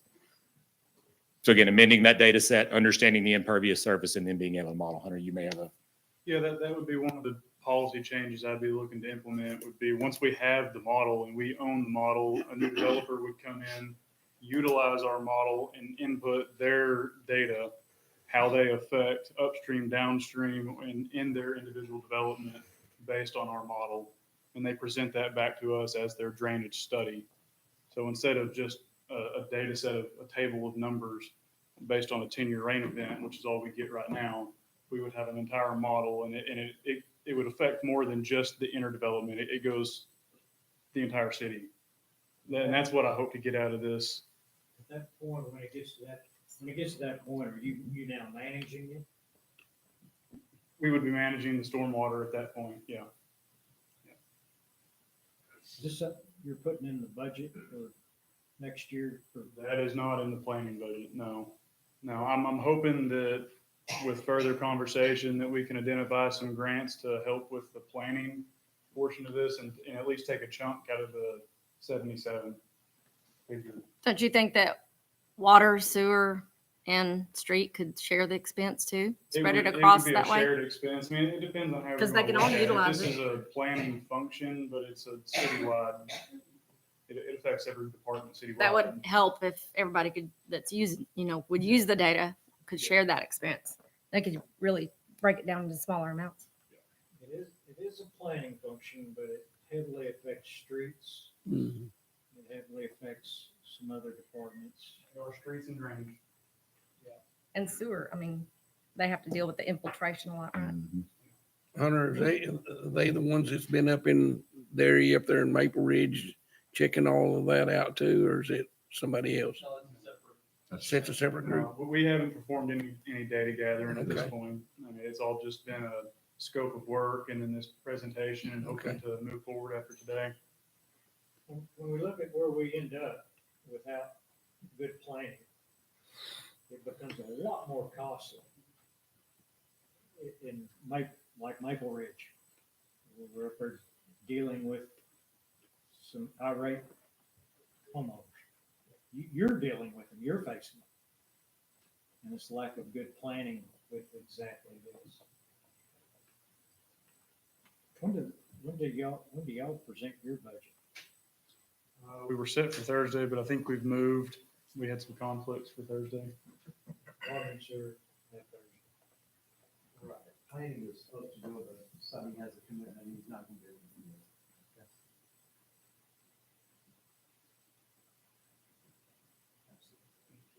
No, you're good.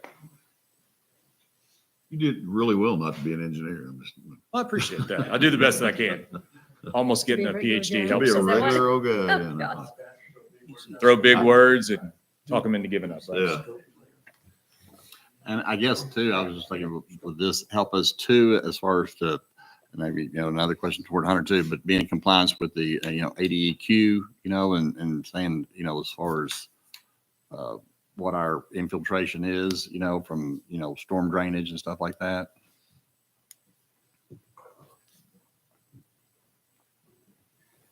Yeah, a lot of the infiltration issues that you're referring to are from the wastewater commission stuff that they'd identified at that meeting. And I don't know that any of this would necessarily affect or alter those issues, but I think what has been put in place will address those to the best that we can. But this is going to be looking closer at the street side stormwater ditches and how we control that water and how it's flowing throughout the city, whether that's through effective detention or retention ponds and kind of slowing it down in areas. I don't know the actual rainfall that's running through the yards. I mean, it might have an effect by reducing the amount of water that gets out of the ditches. So, yeah. That's your identifying the priority projects. What's kind of the number one area right now? We've actually got quite a bit of stormwater related, and I say stormwater outside of floodplain issues. I mean, we've got a lot of creeks, and a lot of the creeks overflow. Greenwood West becomes a major issue. There's not a lot we can do stormwater planning wise to address that, but the drainage in Maple Ridge that's running down to Miami and Lincoln and Division, and the houses that are flooding over there, over off of what is that, Gary and over by the schools, Mhm. Gary and Daisy, issues like that we have known structures getting water infiltration just due to poor stormwater runoff. So, I mean, those would be the hot spots that I can think of off the top of my head. So this is a great major, we had a meeting, however many months ago, and I apologize, I didn't forget about the meeting, but I remember you being in there now, because as soon as you said finance, we all went, what can you help with? So it's just a step in the right direction. As Councilman Powell pointed out, if you don't have a plan, you don't have a plan. So we deemed war on drainage years ago, and haven't really, and the street department is what I refer to dabbing at it the best they can. And I don't think they've done anything to harm a bigger plan as you're going to present, or we're going to get from this. But it'll be better to know what we should do or what we shouldn't do, because the average me, if I went out there and started digging the ditch, I'm like, well, this is going to help that. Well, it may not. It may help bother somebody downstream. So to me, this is well worth investing in and getting this thing started and kicked off in the right direction. We have done some engineering on drainage systems so far, over off of Denver, West Denver Street by Greenwood Tire and Alignment, all the way to Huntwick, to help alleviate some of the stormwater overflowing Denver down to Huntwick, and getting in some of those cul-de-sacs before the creeks are elevated. Bricks Engineering actually did some engineer work for us and pre-sized culverts, so that whenever we do have a failed culvert, we already have a pre-sized engineered dimension to go back with, whether that was a box culvert or double barrel culvert, And we have pieces of that too, from Maple Ridge all the way down to Bill, right? We've got one all the way from, I call them Bell Park. Right. To Yeah. Bass Grass. Yeah. Basically. Yeah. We have that data. Right. So there's gonna be some good data that we already have. Sure. That we can feed back into this program. So that'll alleviate some of the field work. It's already been done. I think this is a good place to spend the money. I don't know what to do, but I do know that we can't focus on older areas because we're chasing our tail with new areas. New areas that, I've been here, I don't know, in the teens, a number of years that have happened since I've been here. And it seems like we're, dealing with new areas, and we can't get to the people that have had homes here for 50, 60 years that have needed attention from bad stormwater management. I mean, ensuring that your new development doesn't cause you any issues down the line allows us to focus more on the older parts of town that we haven't been able to pay any attention to. I'm all for it. I don't know, I don't know the cost yet or understand it, but I'm all for it. Or have the revenue. In your packets, there is a breakdown of the entire scope and the costs associated with it. I'm sorry, I hadn't looked at it. I didn't get it out prior to this meeting, so that's on me. I believe it's in your tablets, and that's where I put it. I'm That's okay. looking- They have both. Okay, I may be looking at the wrong document. It's called the letter of agreement. Okay, the letter of agreement doesn't outline a scope in here. It says, will provide the following scope of services as specifically described in the scope of services attached here too. But in the attachment, I'll get it sent to you. I may not have sent that to Charlotte. yeah, there's no scope in here. It outlines the section 1, but then it goes straight to section 2, additional services, and then it goes into 3, client responsibilities.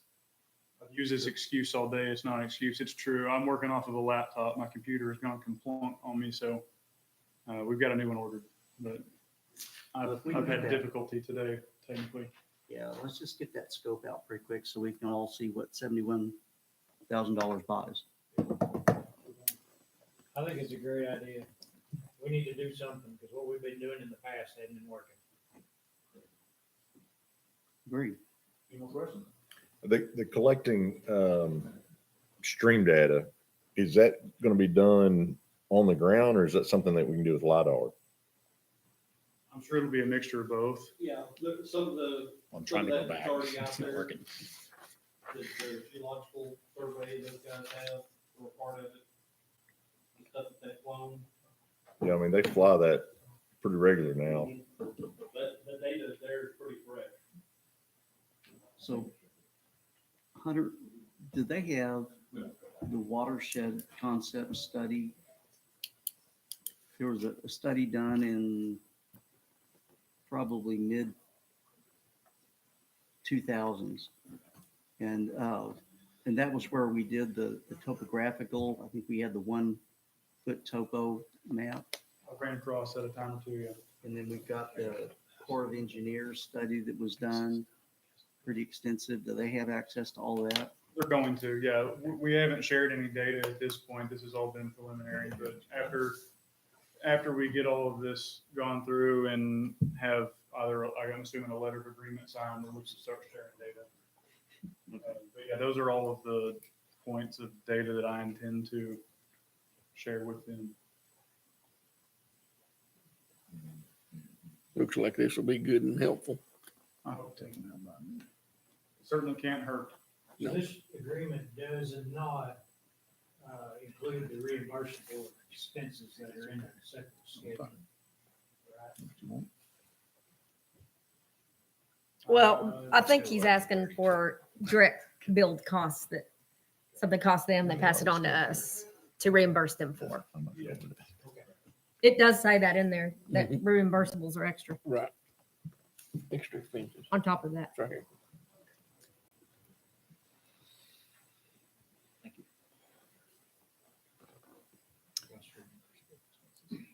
Anything else from these gentlemen, council? Thank you. Thank you very much. Absolutely. Thank Appreciate y'all for your you. time. Thank you. Thank you. Thank you.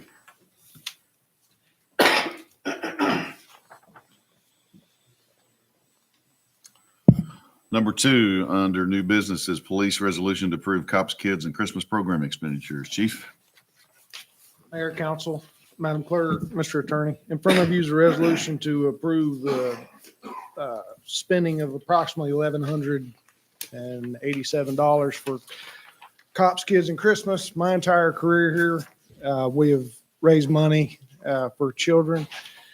And unfortunately, the state auditors has recommended that we no longer do that. The reason being is donated money that comes into the city now belongs to the city, and it should have been approved by y'all to delegate how that money's spent. They recommend that we dissolve that program, which I agree with them. It wasn't anything that anybody done wrong. It's just that for accountability purposes, that should have been for y'all to say how that money's spent. This started, I believe, my entire career. I think Chief Keith Jackson started this under the Shop with a Cop, and then Chief Dawson continued it over the years. We've helped many kids, and I'm grateful that we were able to do that for so long, but unfortunately, we won't be able to do that after this year. The state, I told the auditors and Mr. Tom, we've already collected a certain amount of money for this year. They said, finish with this year. If just as long as we pass this resolution, it shows that moving forward, we will no longer continue to do this. We'll find another way to help. We have approximately $1,187 as of today. We might get a few more $100 before the end, before the applications dissolve. And we'll continue to do that for the remainder of the year. I've just asked you to approve that we spend this money for the cops, kids, and Christmas. I think it's a great program. I can see that. Yeah. I think maybe if you give it to Tom, you can figure out a way to legally do it. Well, Can you go through the fraternal order of Yeah, police? Yeah. He didn't go far enough into this. This came up several years ago with the legislative audit.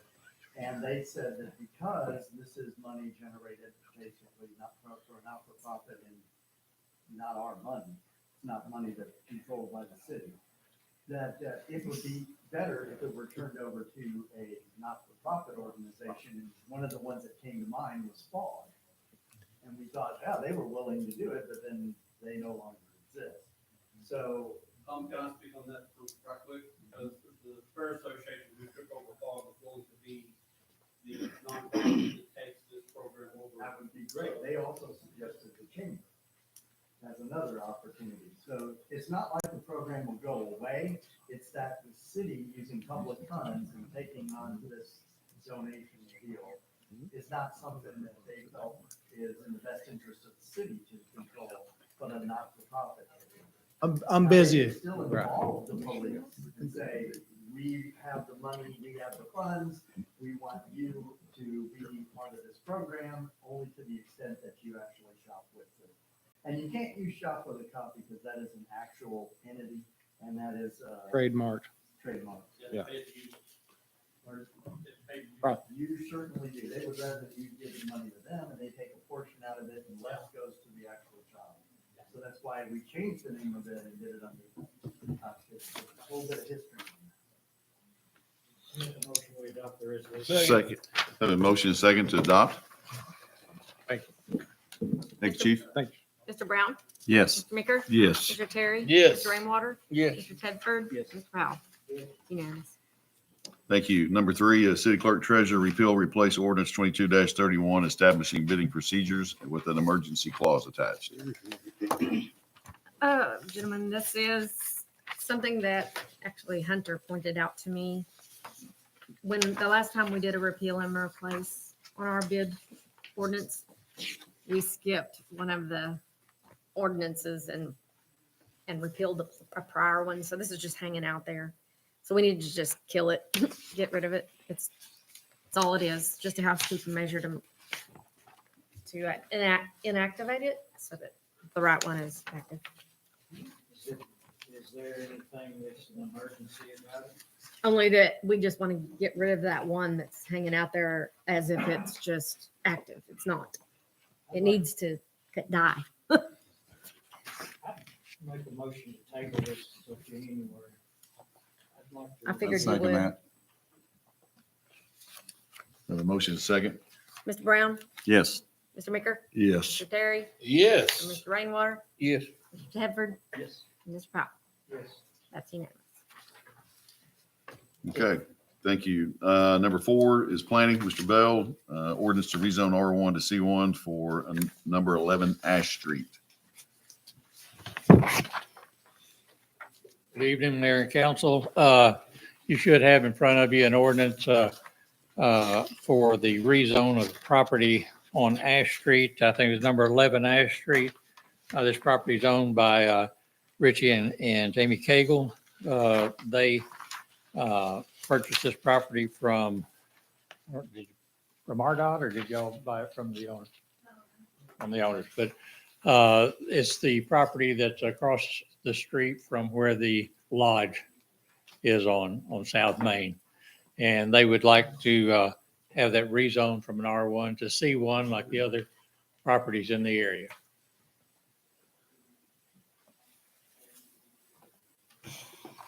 It's not across the street, or it's across the new street from the Yes, lodge, you're uh-huh. saying. Okay, I got you. Where they removed the house. Yeah, yeah. Who bought it? Don't know. Don't know. They're new in town. I think he's gonna put a barber shop there. Am I right? Pardon? Third barber shop right there. Barber shop number 3. Yeah, I'll make a motion, we pass this ordinance Second. by title only. Have a motion, Put it on first reading. by Yeah, title only. yeah, yeah. Thank you. have a motion and second. Mr. Brown, Yes. Mr. Meeker, Yes. Mr. Terry, Yes. Mr. Rainwater, Yes. Mr. Tedford, Yes. Mr. Powell. Yes. It's unanimous. An ordinance amending ordinance number 23-10 for the purpose of rezoning certain property in the city of Greenwood, amending the official zoning map of the city of Greenwood and for other purposes. you would like, you could spend second, third reading on that. I mean, it doesn't ask for it. but No, they didn't ask for it. I guess immediate plans. Let's wait a second. I like to see people coming. Okay, that's fine. Carry it out in the light of day. That's the reason why I didn't put it on there. I mean, if Richie's ready to break ground on barn shop number 3, like the mayor said, then maybe. We can do it. Just want to be transparent. I was thinking more of a steakhouse. It's in your bloodlines. No. I mean, unless somebody comes and complains and says they don't want it changed, then we're, some kind of Wade Dunn kind of guy or something. Oh, man. All right. Thank you, council. Thank you, Mr. Bell. Moving on, number 5 is approval of change in health insurance coverage for city employees. I'm going to have a couple of folks, Charlotte, maybe speak on this a little bit, and also Mr. Marsh. As we do every year, we like to do our due diligence and make sure first priority is that the city employees are taken care of with a good insurance company. We've had BHC, how long? Anybody? Oh, goodness, long time. Long time. But this year, we decided we look every year. We make sure we're trying to get the best coverage at the best price. I will So- jump in and interject. BHC, for Yes. those of you that don't know, is the broker, Yes. not our that's- insurance That's company. correct. Yeah. Brian No, Miller no. Clark with, and the insurance company was, United? Who was the cover? Oh, Blue Cross Blue Shield. Blue Cross Blue Shield, thank was you. what we had. Yeah, so we invited some folks to talk to us. And after a lot of consideration on all things, we looked at municipal health program that AML has, Arkansas Municipal League, through another broker who is JTS. And they came and talked to us. We talked to them. We did a lot of homework. We called, I personally spoke to mayors that have this in their communities, their towns.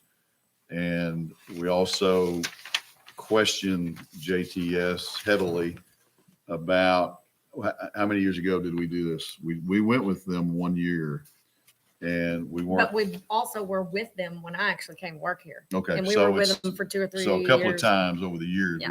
we've had municipal health.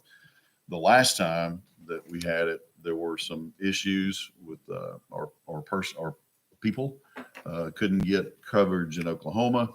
We don't have a lot. Shannon works over there or lives over there, drives back. So we couldn't get coverage there. We had issues with some specific Pre-existing. things, sir. Were there some pre-existing issues they Yeah, had? there were. So over since we had that last one, we got with, anyway, we were not just convinced, or we were told that they had remedied all these things. And we feel very confident enough to make this change, or suggest to make this change. So I want to make sure that everybody knows that we're trying to take care of the people first, making sure that their coverage is good. As you know, we have some folks within in our walls that have serious issues and have to go certain places to get taken care of. So we want to make sure that's taken care of. And we feel very confident, I think we feel confident that that's going to be taken care of. And then in addition to that, I'll let Tom explain what we. Real quick though, JTS, I do want to say, is trusted by us because we already do use them as a Right. broker on all of our other benefits. Right. So we trust that they are already a good performing group. A little bit of the history on that AML past is that they were not brokering it out. They were brokering it themselves. Yeah. They were making negotiations with the hospitals that provided care in the state of Arkansas and making deals with them. So when you go out of state, they'd have to get that negotiation started before you could get covered. It was a nightmare. It was a hassle. They have since seen the error of the ways, and they decided that they would broker this out to JTS, who is the one that goes and negotiates for them all the traditional type of and Affordable Care Act rules and regulations, as well as far as the types of coverage. And they have standardized it just like Blue Cross, just like United in their coverages, and just like Qual Choice. So AML, and we did vet it. We went round and round with them, asking them all sorts of questions. Let's get down to the cost here. First, what happened is BHC came to us with, we were with Blue Cross, and if you have history with them, usually they will, they'll look at your experiences, they'll look at your catastrophic illnesses or their indications that there are certain ones that will be high dollar, and then they recommend a certain increase. So they came back initially with a 7% increase in our current health insurance that we had. United, basically, after we dropped them a year ago and went with Blue Cross, came back with a 27.9% increase, basically saying, we don't want you. Qual Choice came back because they haven't had our business in forever, basically, came to us with a 0.5% reduction over what our current rates are for relatively the same coverages that Blue Cross had. Blue Cross did come back to a 3.9% at best and last offer as far as an increase was concerned. AML came back with 4 options in their plan, but the one that we're choosing is the one that mirrors the Blue Cross's plan that we currently have. There are 6 benefits that are more favorable than the current plan that we have with Blue Cross, and just 2 minor changes that are less than what is offered by the Blue Cross plan. And those were the deductions for a family. They went from the Blue Cross of $4,000 for the family as far as the deductible is concerned to $6,000 under the AML. And they went from out-of-pocket single, a limit for a single went from $5,000 to $6,000. Those are the 2 big changes that are different. As far as the savings to the city, the rate is 22.28% less than what was offered by Blue Cross. It is right now, we went ahead and plotted in all of the coverages to all of our current existing employees that have coverages. And we calculated what the savings to the city is over last year's premiums. And it came out to $129,658, just under $130,000. That's relatively significant to the city. There was a couple of things that did change, though, to the dependent coverages. So what happened is Blue Cross, in order to make it more palatable for various types of dependent coverages, where you have single, which is totally covered by the city, then or individual, the employee coverage only. Then they had employee and spouse, and then they had employee and children, and then they had family. Those were the 4 coverages. Under AML and under several other insurance carriers, there's usually only 2 that are traditional. There's the employee and then there's family. And that's what they did for AML. So that caused the employee with children rate to actually go up a little bit if you had that coverage. The rest of them actually lowered. So they're looking at, for instance, employee and spouse, the amount that would be paid on a monthly renewal basis was $1,264.46. It went to a total premium of $956.25. So it drops. And then the family went from $1,371 to $1,048. Again, saving over $300.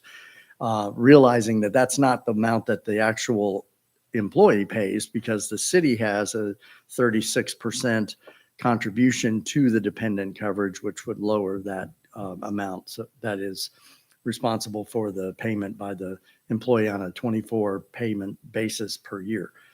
So we opted for that plan significantly due to the significant increase in the amount of coverages that you're going to get at less rate. In other words, your primary care physician goes from a $30 copay to a $20 copay. There's a same copay for the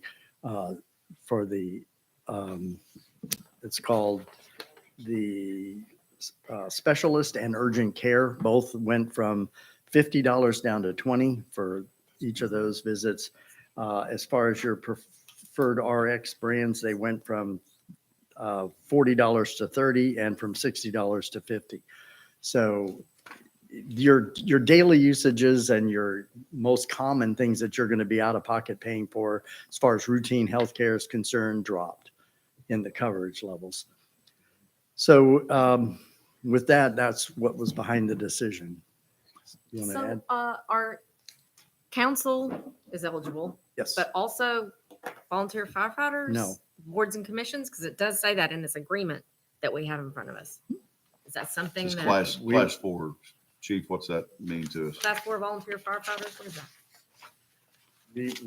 We weren't counting them because they're not, Right. they're more because like we- part-timers. Because we don't, but I think under AML, they qualify, boards and They commission may, members. but that's up to you. And Yeah, that's going to that- add significant cost because Right, they're not just covered saying. at the current time. I knew you wouldn't be a class 4. I want to continue to discuss when the fire department's budget comes up, because we're really, we got like 26 firefighters, and they're, I don't want to get into age discrimination lawsuit, but man, we got people with hips that have been replaced, knees. We don't have, we need some way to coax people in without, we need, we're in trouble.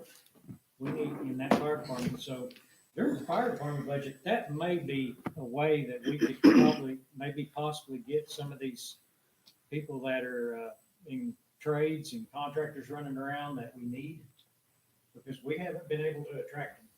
We've Well, got to find some way to attract them. A couple of things. One is under a true volunteer fire status, they have a primary job and most of their insurance is already there.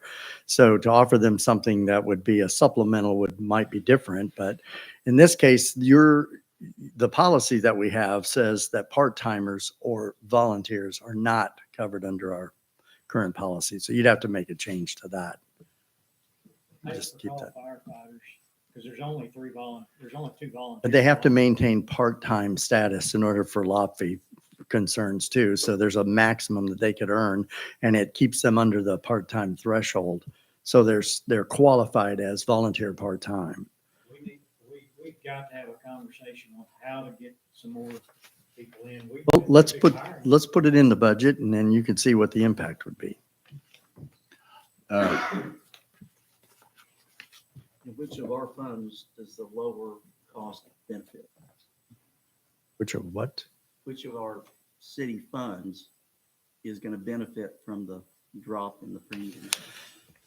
I haven't looked at it percentage wise to each of the departments because they all equally drop. There's I mean, it goes under county. It's going to benefit county sales tax, right? all of this is operational. Yes. Yeah. So Yeah. It's not city sales and use tax. go ahead It's, and jack your county sales tax revenue up for next year. I would Just love to. kidding. I'm just If kidding. you knew how that worked, you would know it's per capita and it's whatever everybody else is doing too. But So, this will be a lower expenditure for the county sales tax funding. yes, Because, yes, it saves on the O and M. Yes. And so, I guess, Tom, what you're saying that, just only on like the employee with, family or family with kids, Your it might rate be a will slight drop. increase, Your rate will drop. but The with only one that goes up is employee and children. employee with children, Right. that it might be a slight increase there. So it'd be beneficial. The people that were doing that at that time had better coverage for their spouse, and they didn't cover the whole family that way. So it was just the employee, not the spouse. But some people found that they could go now and take the comparison and convert them over to our policy now, and it would be cheaper overall for them. So they have to look at it. I had to do that with mine just to make sure that she should stay with her insurance and not come over to ours for the cost difference. I see. Okay. We need a motion to approve this. Yeah, I'll make a motion to approve this. There you go. Tom, the fire chief will give you a Cheaper, the number employees are happy. on how What the hell we many waiting on? that might be. That's real. It might be less than 10. I don't But it mind him definitely asking. won't be the fire chief. It's a personal deal. That A lot of certainly them needs got to be addressed. insurance to other But- things that they'd like. That was the way of thinking back. in the early old days. So their primary employer is not the city of Greenwood. Second. So I got it. Thank you. So Stuart, give him a number when you You get this motion. talk to him about Second. that. So we have a motion and a second on the floor. Mr. Brown? Yes. Mr. Maker? Yes. Mr. Terry? Yes. Mr. Rainwater? Yes. Mr. Tedford? And Mr. Powell? Yes. Unanimous. Thank you very much. Number 7 is parks, no, I'm sorry. Number 6 is street resolution to amend budget for, it says stoplight, but I'm gonna change it to traffic control signals. And no, we're not turning them all off, but I know that's a suggestion. Just have electricity. May or may not have seen, but on November 4th, our light at 1071 took a direct hit from lightning, and it destroyed the controlling board and the sensor. So right now, it's on a timer mode instead of the on-demand mode. So everybody's sitting for the same amount of time. So we have been able to do some of the ones that we have in town who've gotten hit, pieces and parts. We're out of pieces and parts, and this thing is beyond repair, so it's going to have to be replaced. The actual code is $14,974.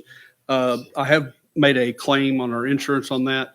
There's a $10,000 deductible, so we might get $4,874. So Normally I'd say, well, we're 3 weeks away from a new budget, but that seems pretty necessary. yeah, that's why I decided to go ahead and bring it to you, because we've had quite a few complaints about it. So we decided that we'll go ahead and bring it to you now. I've been complaining for 15 years. Well, that's different.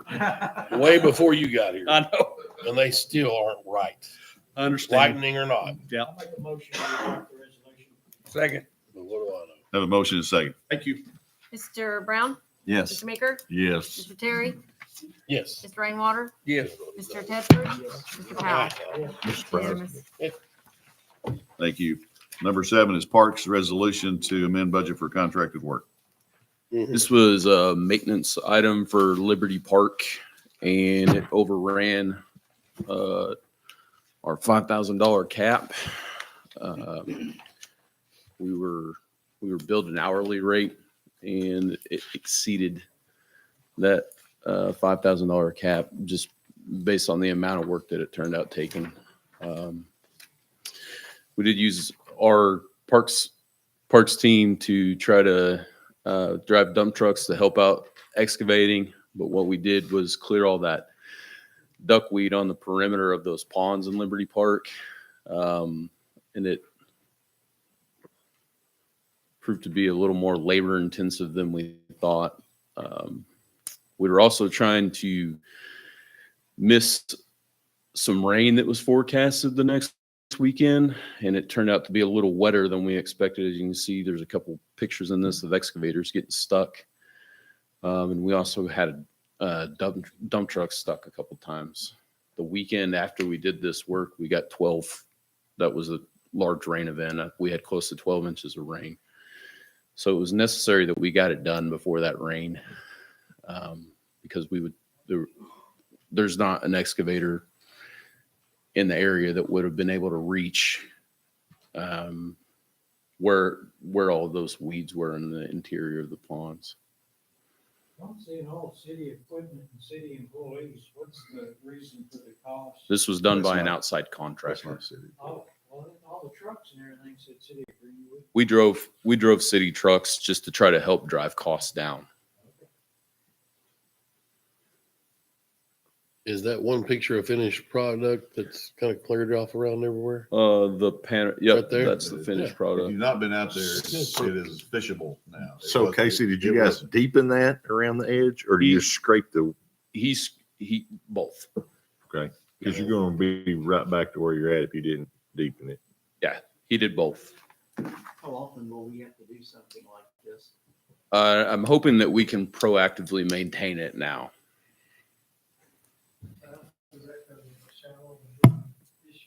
Yeah, it's about getting sunlight to the bottom and just allowing it to grow up. Yep. In conjunction with this, our guys went around the perimeter of those ponds too, and there were several trees that need to be removed. Those have since been removed. This is a brand new park this year. It's completely different now. Mr. Maker, I ask a stupid question. Is there a fish that can be put in there to help with all this? Short of a piranha. You can, but you don't want to. You can put grass carp in there, but eventually the grass carp are going to out eat themselves, and then you're just going to be stuck with them. I mean, not a bass, a crappie, a perch, or that. No, catfish. grass carp's the only thing, and they're really not that great once they get to about 40 pounds. There's an item in your tablets called Liberty Park if you want to look at it. I've also been in contact with, but I call him the pond guy, but they specialize in maintaining issues like this. Yeah. I guess we could transfer some of those that Greg's got. Never mind. I asked, I think we need to ask for, if they approve this, for it to be contingent upon the Parks Commission's approval, Oh, of because they course. have not seen it yet. Yep. Didn't know if you mentioned that. I think we'll be all right. I know a lot of people don't like chemicals, but there are certain chemicals that you can use periodically to knock some of that back. I mean, you don't want it completely gone. I mean, Right. that's producing oxygen for your fish and pond and cover. So as long as it doesn't get as thick as it was before, I think you'll be It's fine. nasty before. Yeah. But deepening that around the edge will help He did. tremendously. I make a motion that we adopt the resolution pending Parks approval. Second. Motion and a second. Mr. Brown? Yes. Mr. Meeker? Yes. Mr. Terry? Yes. Mr. Rainwater? Yes. Mr. Tedford? Yes. Mr. Powell? Yes. Unanimous. Thank you. Thank you. I was gonna- Hey, Greg's retired. Put gas engine in wherever you want. Actually, stirring up sedimentation That's right. would help keep some of that growth down. Thank you, Casey. Number 8 is a resolution to participate in state aid street program. Initially, it had on, or has on your agenda, probably for Old Hackett Road overlay. That was a mistake. What you probably had, if you have all of that, it said Greenwood Hackett state aid, but I looked at that and they don't even have that.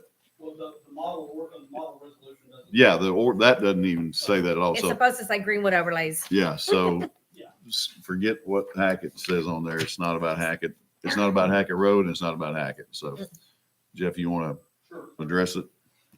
We actually have this in our budget for RDOT to overlay Bell Road from Center up to Denver and East Denver down to Jones Road, where the last project stopped when the bridge was built about 7 years ago, At least, no. give or take. More than that. So what's in our budget is the max cost that they'll cover, which we're getting is the $250,000. And then we have about, I think it's around $45,000 of our own money to make it go that length. I wanted to make sure that we finished that project basically. So it is budgeted. However, RDOT requires us to have the resolution for your approval. So that's what's before you now. And just, if I may, the document, if you will, it's a book. It is. That Jeff, I can't remember the name of the company. A few years ago, Jeff came to you with some requests to get this study done. And so I have on my desk that I flip through almost every day, just to see where we are. And it's color coded and it tells us by color, red being you better fix your road because you've lost it, all the way up to green. And that's all over the city of Greenwood. So that's how we prioritize. Plus state aid requires certain, you can't just go over in the middle of nowhere and pave a road. So It's connect to a state highway is the idea behind it. So this one is on for now. Second line would be. Second line is Ware Road. Where, okay. And then we're not there Then yet. we haven't given them anything beyond that. I would love Old Hackett Road, but I live on it, so we'll wait on that one. Well, but it's one that does need it and it's Yeah, got a it's lot of bad. traffic. So anyway. Jeff, So- say those roads again. So from out here in front of City Hall at Center Street up to the intersection here at Denver, East Denver, it'll go all the way down to West Denver and Jones Road there by the bridge. Where the old barber shop used to be. Yes, sir. Yeah, where the barber Yes, shop, sir. Jones Street. Yeah. So from Right here. here, and then hook around and then go down Denver. Because all the that's way. where the bulk of the traffic is, the buses, the school traffic, And, that's just the way people go to the school, even for football games. So it covers quite a bit of usage in that short span. In the corner, as you turn left onto East Denver. East Denver, that's real bad. It's all bad, but that's All bad. That's really bad. This is just covering like an overlay, It's an overlay. so it's not dealing with any drainage, not any intersections, not making them safer. Will there be any milling of the old surface? No, it's not, it's completely overlay. The best thing that we'll get out of it though is a little bit of a crown. We don't get a mill? They milled, when we used state aid on Maine, They did mill it they then. milled it. I think you got a mill here. I'm Does pretty it sure. say in that long document that's on their I don't tablets? know. I don't know. It's there. In fact, that was milled and overlaid, and so was Denver out there. That part of Denver was, yeah. For sure. So unless they've changed their scope. But you did say it would make it more of a The crown. crown to help with the drainage. So then we still have the work on the edges to take care of, but And hopefully that'll won't let water stand there to freeze. exactly. Water and asphalt don't like each other. So that's the thing. If we can get it off there. We couldn't get them to include the roundabout right down here at the corner either. No, couldn't get that far. I may have misunderstood. We already have the grant. We've been awarded the grant. And we have it, and we're gonna have to move it because they decided they weren't gonna bid it till January. So we'll have to send it to the 2025 budget, but as it stands right now, the money is the same. And it's in our budget right now. Make a motion, we adopt the resolution. Second. Motion second to adopt. Mr. Brown? Yes. Mr. Maker? Yes. Mr. Terry? Yes. Mr. Rainwater? Yes. Mr. Tedford? Yes. Mr. Powell? Yes. Thank you again. Thank you. Thank you, Mr. Turner. Number 9 is City Attorney Senior Center Project Status Summary.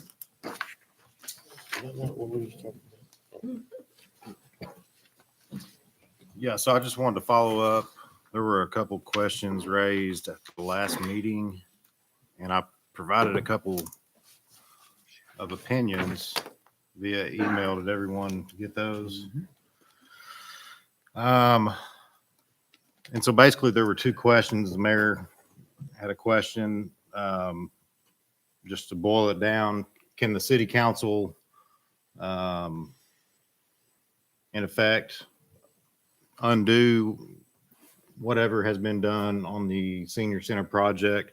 And Mr. Powell wanted to know, did the mayor have the authority to do all that has been done towards the project, and what have we done to get there?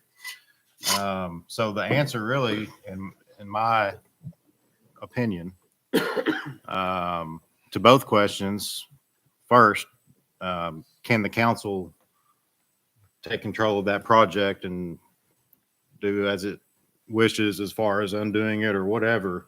Yes, under statute 1443-502, B1, the council shall have management control of finances and of all the real and personal property belonging to the corporation.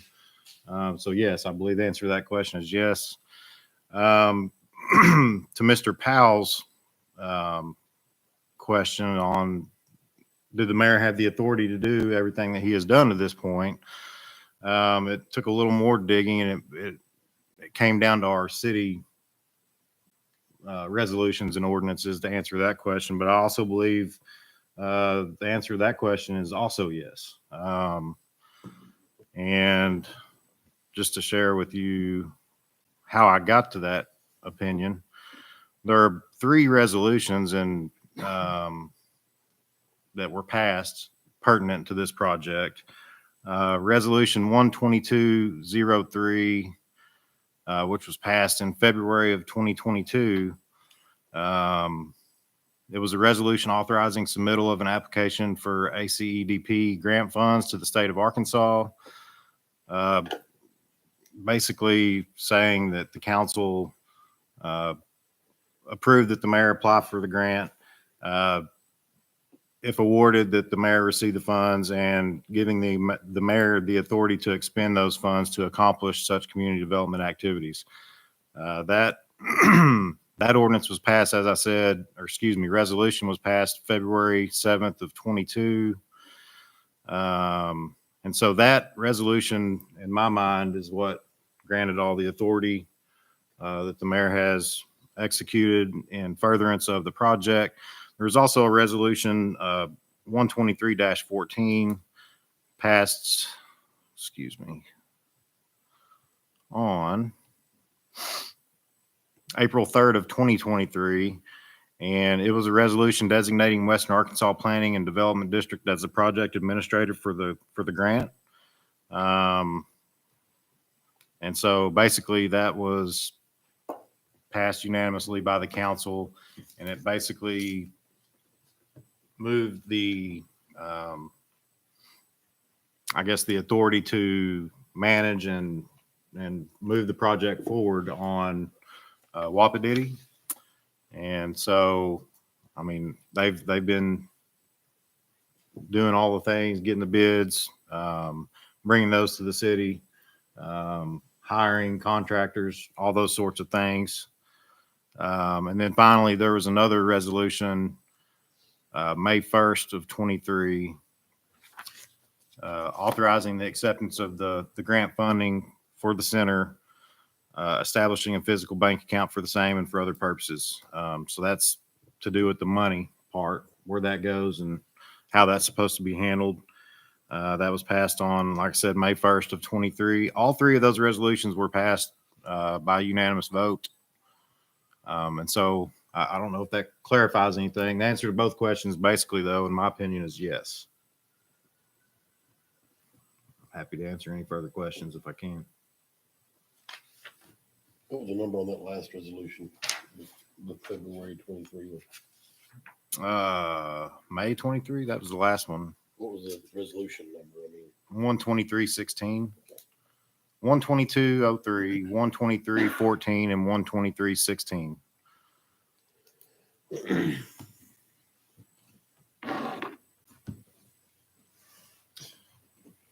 Thanks for looking that up. Thanks for coming.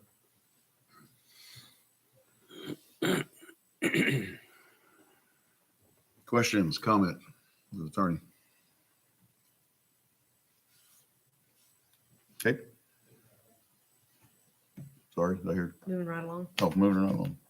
Number 10, Finance Director Resolution to adopt temporary operating budget for 2025. make a motion to approve this resolution. Second, motion second to approve resolution. No. Mr. Brown? Yes. Mr. Meeker? Yes. Mr. Terry? Yes. Mr. Rainwater? Yes. Mr. Tedford? Yes. Mr. Powell? Yes. I mean, did you need to say anything, Thomas? Yeah, it's a housekeeping measure. That's enough. You gotta operate.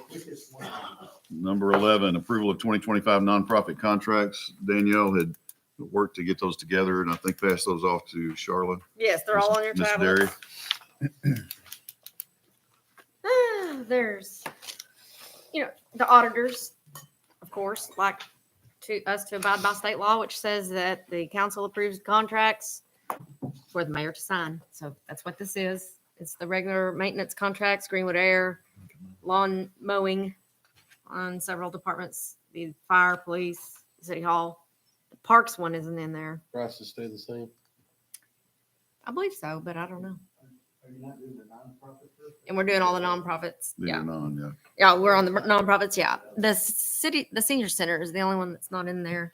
We've got the library and regular So the boys club and the library. and the economic development one for the chamber. Oh, yeah. There's the boys club and the library.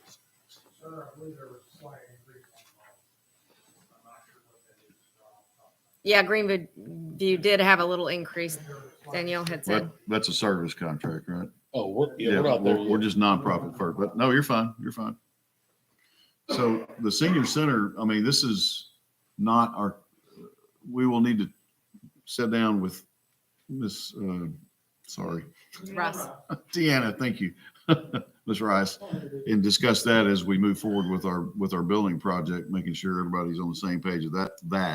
But the service part that we provide, or you provide for the city is separate, right? Make sure, okay. I'm sorry. I know who you are. I just. Is that gonna stay the same next year, or are you gonna ask for something different? It's gonna stay the same? Well, if you can go ahead and approve it, even though it's not on your tablet, to mirror what it was last year in 24. If you want to just approve all of these after looking at them, I thought we could just, if there's changes, you can approve them one at a time.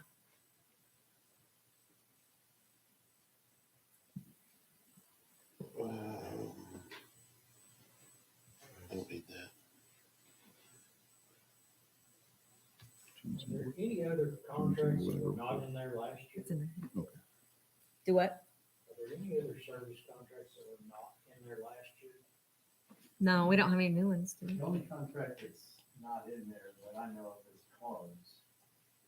But that's not due until July. Yeah, we had a 3-year with them. So is that up in 25? It should be up. They'll probably address it at the end. But we need a vote for nonprofit first. Yeah. Correct? Yeah, we're just doing the And nonprofits. then we'll, So, and the nonprofits are the Boys and Girls Club and the library and the senior citizens. Right. Those three. And the economic development Economic one, but even though they're not a nonprofit, I guess. by the way, back to that real quick. Mr. Turner, you need to probably pursue your thing with the Fair Board because the chamber is not a nonprofit. So Bob had told me that, but she verified it a while ago. So with the conjunction with the police. So what's the loophole we're taking to do our thing with the chamber? Oh, Well, you keep saying whether they're not a nonprofit, it keeps getting air quoted. I know that, but I'm talking about with the city dealing with them. There's no issue. With the chamber? Well, we're talking about our nonprofit. No, I went contract, back and in y'all time just there. said I'm it sorry. was- I was referring to earlier when they were trying to find a nonprofit to attach to the cops. I think what Tim Shopping. is asking is they used to be considered one of our nonprofits, but now that they've found out they're not, you're asking why they're in this boat. Oh, I got, that makes sense. So I guess it could, I They're mean. a service contract, I guess. Yeah, they perform a service, but So they're not nonprofit. we need to switch them to the Yeah, they service. can be thrown into the next one. So I guess you're saying that the library, the Boys and Girls Club Boys and Girls Club is and on the here. seniors. Yeah, The only one that's not on here is the senior. just those three. Right. And there's no request, correct, Ms. Rice? Okay, to change. It's helpful to do this in the front of the budget instead of at the end of the budget. Well, because of the payment, they can get their payment January 15th because you've already approved it for next year. Instead of waiting on us to try to pass our budget. It seems like when we pass it, we're a little bit on the hind foot when we go to talk about it, the needs of the city. Make sure, it just seems like you would want, I'm fine with it. With I mean, tax you can. revenues going down, you're talking about we might need to spend money elsewhere for the city as opposed to the nonprofits. Is that what you're trying to say?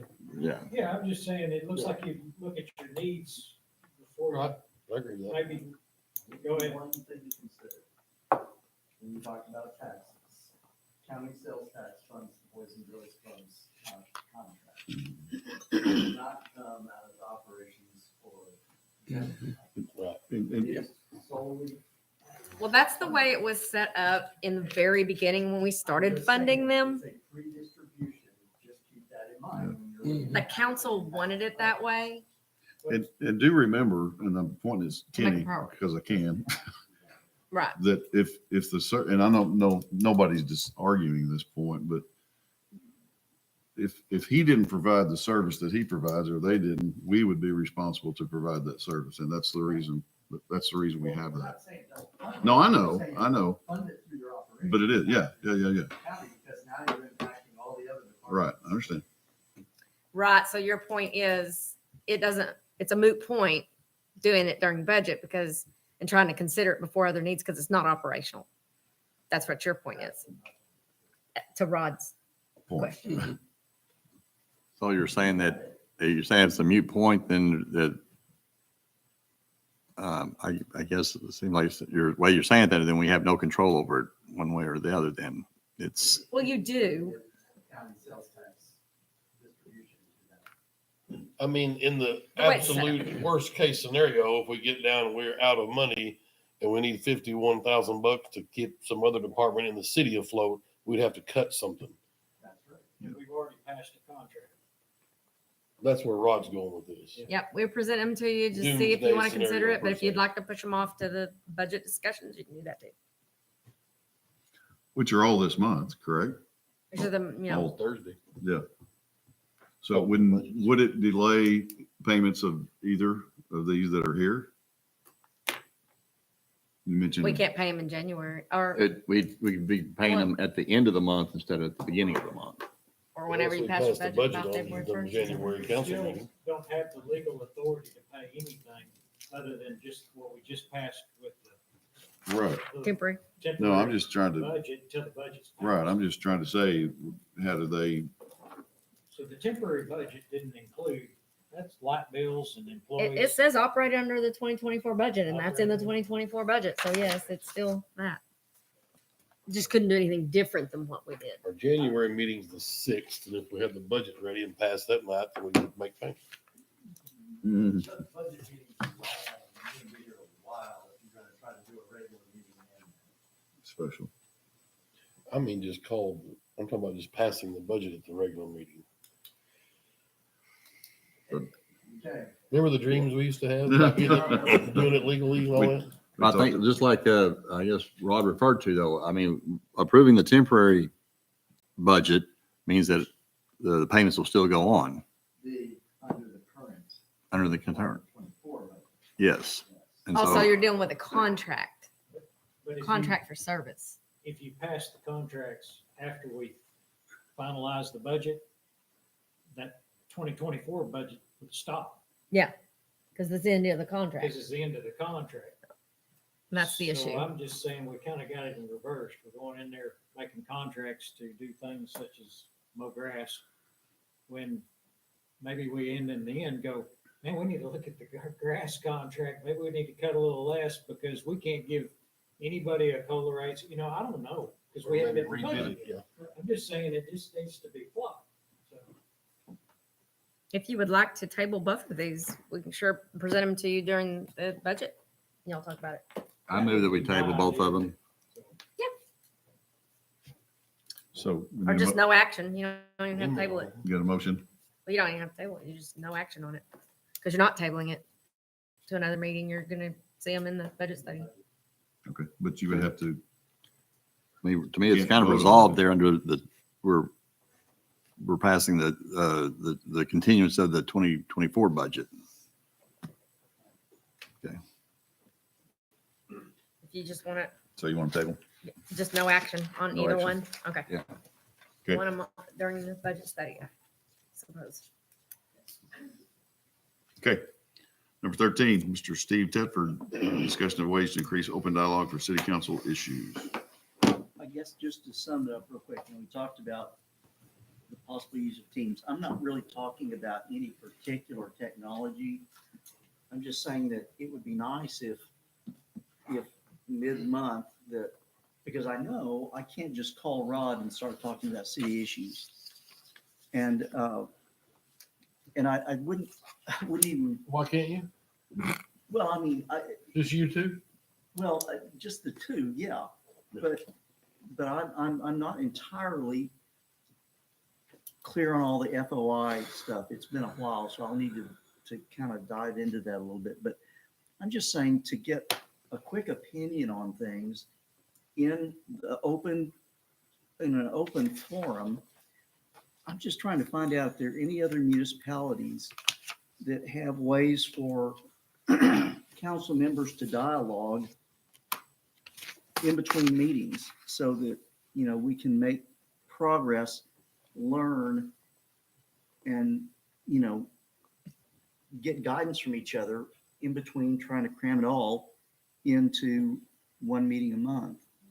I wouldn't ever say go around FOI, and I'm not implying that at all.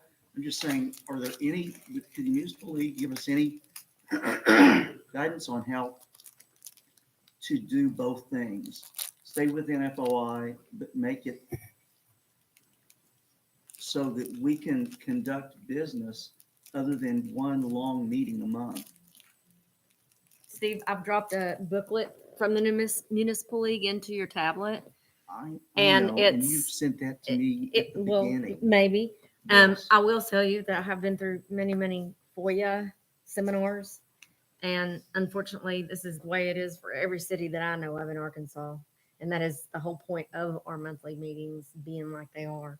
I'm just saying that I personally don't know of it. And I've been exposed to a lot of what I know would have been mentioned. Yeah. But FOIA forbids it, so people don't, I mean, cities don't do it. That's my 2 cents.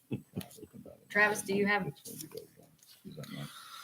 Well, there's guidance in the FOIA handbook provided by the state. And there's case law on this, Steve, and the one that I think is probably most on point would be Mayor and City Council of El Dorado versus El Dorado Broad Company. And it says that a group meeting of the members of a city council, even if less than a quorum, is subject to the FOIA if members of the council discuss or take action on any matter on which foreseeable city council action will be taken. The act covers informal, unofficial group meetings for discussion of government business. I got it.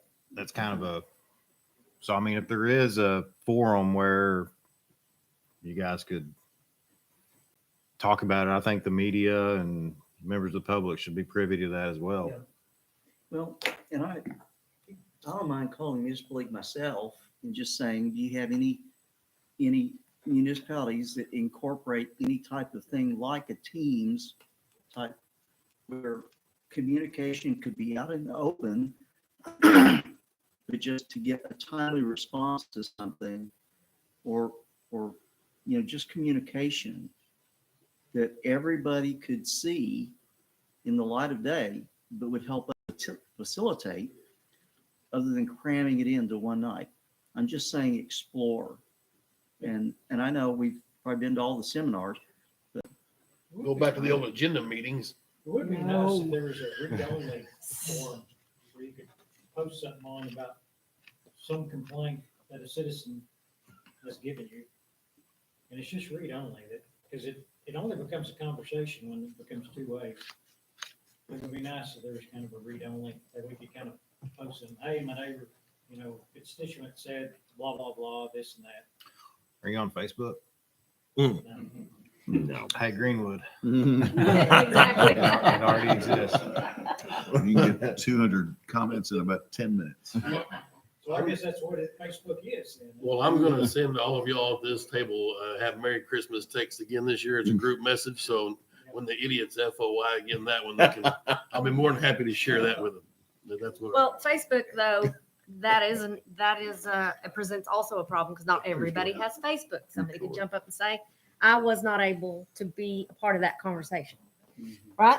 So there you'd be, the city would be in a problem, or the individual councilman would be. I guess I could move into this century and get this job. Don't do it, Rod. Don't do it. Yeah, it's distracting. Don't do it. Nope. I You don't made know it if that this answered far. your question, No, Steve, but it does. It's a frustrating thing I don't to have try to get past, but got I Twitter. understand. I've seen that. I'm comfortable with it. I'm the Twitter king. I don't think there would be anything against That was having something like that, but I think there would probably need to be a public link on the city's website where anybody could go and see what's being talked about. Yeah. Public message board. I don't even know if you could you even do that because not everybody has a computer. They can complain, or We the can law can certainly say talk you didn't one-on-one. give everybody an opportunity We right can there. certainly Because talk one-on-one. You can call me and we can discuss whatever you want to. Yeah, I agree. I agree. And then I can say, hang on, let me call AC. I'll call you right back. Well, and you go through that. Are you That's starting not a good FOI by calling each one and polling somebody and having, and saying, well, he said this and he said that? It could say, I got a kid. Right. an innocent trying to get a conversation can turn Phone calls. not good real quick. Get text off a phone call. And he said it, and I've heard this 1,000 times too, and you probably have too, that if you talk about something that's gonna be voted on, Totally against it. that is a That's the huge, problem. that's a That's the huge problem. no-no. That's been a long, It's the whole reason for even it. back in the 1990s. That's it. You never see. I know it's annoying. All I'm right, not tuned to anything. moving on on. Facebook. Where am I? Steve Tupford, there we go. Number 14. Number 14 is police grant approval. This is a hallelujah moment, by the way. This is good news. And thank y'all. I'm pleased to announce that we've been approved through the Arkansas Department of Public Safety, the grant that I referenced, I think last month, for $75,000. We got. We was notified yesterday that we was awarded the grant. It will go toward, it's specifically for Axon cameras. It will go towards the purchase of a new body camera system for our officers. The total cost of that is $143,000. We will ensue it in our budget for the next 5 years, roughly $15,000 to $16,000 a year. But it's a great thing. It's a good thing. This is all the updated technology. It's got a way to mask juveniles, which we don't now. It's a very lengthy problem or process. Mr. Attorney knows that. We have to scrub any juveniles that is in the videos. So that is a very lengthy process, and this will take care of that. Also, it is all inclusive of the upkeep, maintenance, the docking fees, any updates that they bring. If they come out with a new camera within the 5 year, we will automatically get the new camera. So very excited about that. And I ask that you approve the acceptance of this grant. Make a motion. Second. Motion and a second. Who made that motion? Was it Ralph? Yes. May I go back if I don't, I meant to say something about this, the money for the kids. In 2017, Kristen took this over, collecting this money, and great jobs. And Chief Dawson, I want to thank them and thank Kristen especially for, since 2017, she's took this on. She's basically made it her own. Instead of going to Walmart and publicly doing it for these kids to be walked around, she has made that more of a family atmosphere where we bring the gifts to the police department. Kids come, open their presents. It's not in the public eye of going to Walmart and embarrassingly taking them around. But we've helped a lot of kids. I don't want to sound like I don't want to take a nonprofit on, but I don't want to take a nonprofit on as your police chief. I understand that people are willing to come forward and we'll help. There's ways that the Madam Clerk has mentioned. We could do the tree program where, there's no monies coming in or exchanges. You just come and get the name. And if an officer feels obligated to help, then they're obligated to help. But I just want you to know that there's a lot of good people that's done a lot of good things for some kids. And I don't want it to seem insensitive that we just can't do it any longer. The auditors have made a decision, and I actually agree with them, because there is some potential of somebody doing something wrong with donated money. So I just wanted y'all to know that. I just want to especially thank Kristen for taking that over. I know it was heavy on both of your hearts. Sir? I was going through the things that you cannot buy with this grant, and I saw drones. Yes. Do y'all use the drone you have? No, I'm gonna go back off of memory. Unfortunately, we don't, because there's a new law passed under Governor Sanders. Basically, you've got to use an American drone. DJI and all that was out because it's a Chinese product. That what y'all have is a Chinese drone? Right. And if we got recertified on the drone, we'd have to buy a new drone. And but we as we seen in the fire, I don't want to bring that up, but as you see, it's very necessary that we get one. We can get eyes up in the sky and give an overlay.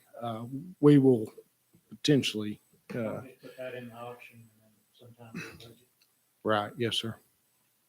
Maybe even, is there grants? You've actually got to go, there's a lot to it other than just putting a drone in the sky. We're close to Chaffee and we're close to military base.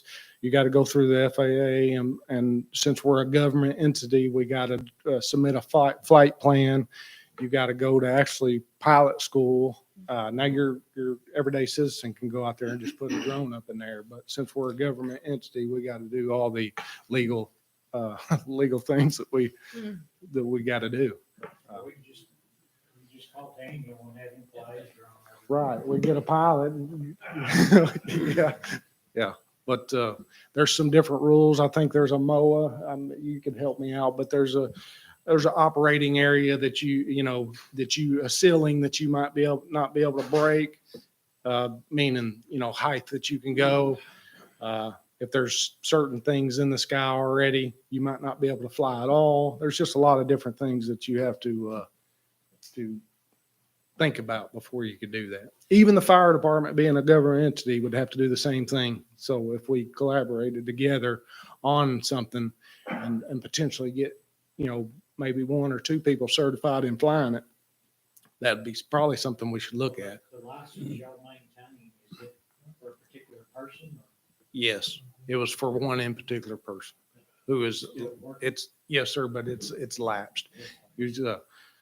And I'm not sure of the reasoning. I can get back to you on the reasoning. That's all right. We're way off Okay. Yeah, we need one. It's helpful. Yeah. Thank you, Chief. Oh, I'm sorry. We need a vote. Okay. Do we have a motion? Yep. Yeah. Mr. Brown, Yes. Mr. Maker, Yes. Mr. Terry, What we voting on? The grant. Motion to Yes, approve the yes. grant. Mr. Rainwater, Yes. Mr. Tedford, Yes. and Mr. It's Powell. to buy new traffic signals. Unanimous. And I forgot one key thing. Sergeant Mahan and Lieutenant Tim Gossett researched this grant, did the legwork and made it happen. So I wanted to publicly thank them. Thanks, Chief. And on the note of this grant, I asked the department heads when he announced it this morning. Actually, Tim had already announced that he couldn't stand it over there at the parade meeting. He was giving me high fives and fist bumps. But as he was talking about this morning in our department head meeting, I asked all department heads to, at their leisure, don't wait 10 years, but I asked him to start making a list of past grants that we have received, all grants that we've received for the city. I think that's good information to have for the public, especially coming up on our pending renewal of our city sales and use tax. They need to know what we're doing and how much money we are getting from state, federal funds to go along with our sales tax. I'm anxious to get a number because I know I said it this morning, but when I was Parks Director, I didn't do it by myself by any means, but we were over almost $2.5–3 million just then in parks alone. And Casey, is he still here? He's already $250,000. And so there's a lot of money that needs to be known. People need to know that people are working hard to get these grants. And I appreciate the efforts that they all put into it. So with that, we will go to 15. Mr. Bell, this is planning approval of phase 1-8B for the curve with dedications and bonding. Council, Mayor, here tonight to seek the approval of the curve phase 1B and the approval of the public dedication and the bonding of the infrastructure. The bonding has been approved by all department heads.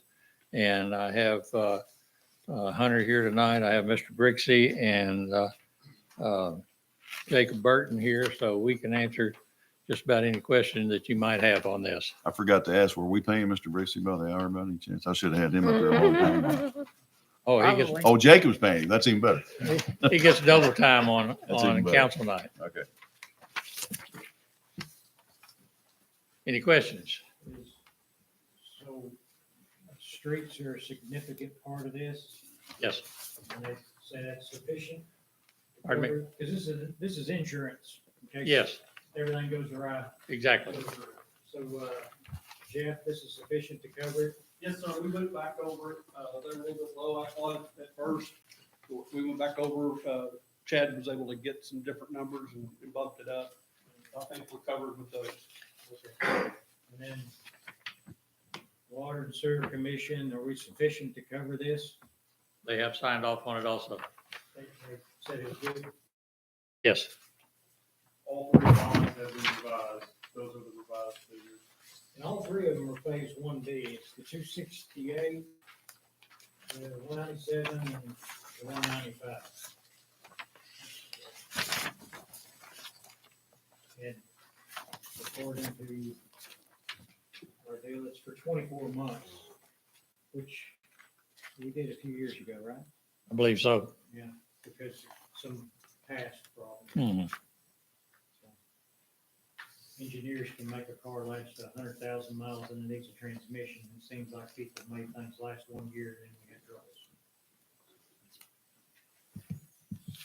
We were talking about drainage earlier. Where's all this water gonna go once this stuff gets? And be like, There is a drainage plan that was submitted with this. All the water goes to a collective central pond that's going to slowly release it out through the existing natural drainage that crosses under Highway 71 back to the west and then integrates into the city's current drainage infrastructure. Where's the central pond located at? It's in the middle of the development. It's not actually on this portion. Okay. There is a pond there that's existing, but it will be dressed up. This was a river walk we talked about Further phases. having out there. Yeah, there you go. Yep. Yeah, there was a pond designed earlier on. This project's been around a while. We had a preliminary plat that expired, but during that process, we had designed this pond and it is built on the property. And that's where all of this, from these lots, these 5 lots, including the one from phase 1A, is going to be collected in storm sewer and piped to that existing pond. Is it gonna be kind of a centerpiece, if you will, not just a pond out In there the with fut- fountains and whatever? In the future, yes. Right now, it's just a temporary detention pond. Okay, that's cool. So on this 1B, it's not showing the pond, but the pond's included in this 1B. It's it's on the property, an existing pond, and this will be piped to that pond. It's not included in that plat. It's on the property. So if nothing else happened, just building this plat, which is what's being insured, right? Right. We wouldn't have any problem with stormwater That's right, because the pond is already there because from, it's already there. yeah, from years ago.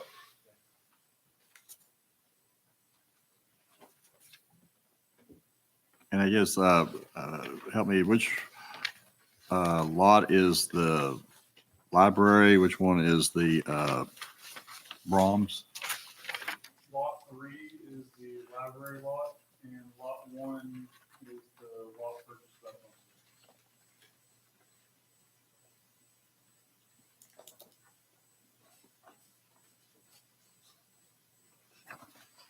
Where's lot 2 on here? Lot 2 is just to the east of lot 1. If they're on the right-hand side, the small skinny lot. Yeah, just not labeled. No, it's Two. 2. It's right there. Number 2. The one says number One says 2. Oh, I see, I see.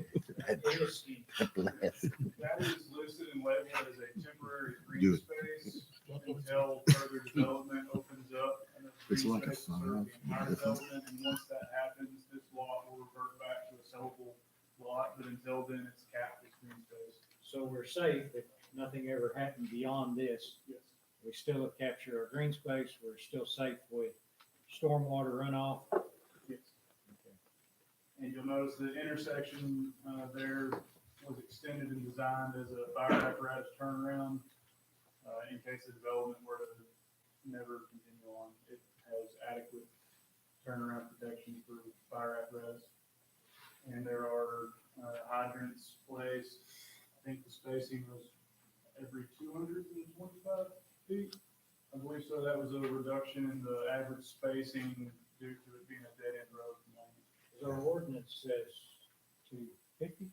300. 300. Our ordinance says that.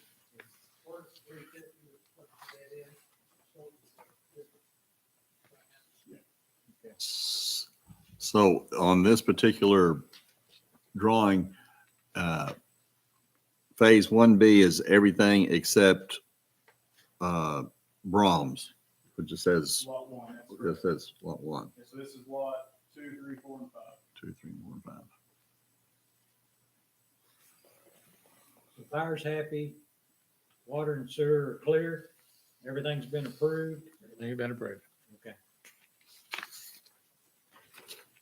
I do want to note that, section 3 of that resolution says that this approval is valid for 24 months, which comes from the ordinance. That's the maximum amount of time it can be valid for approval. If you want it shorter, do so. or I the want it max. shorter.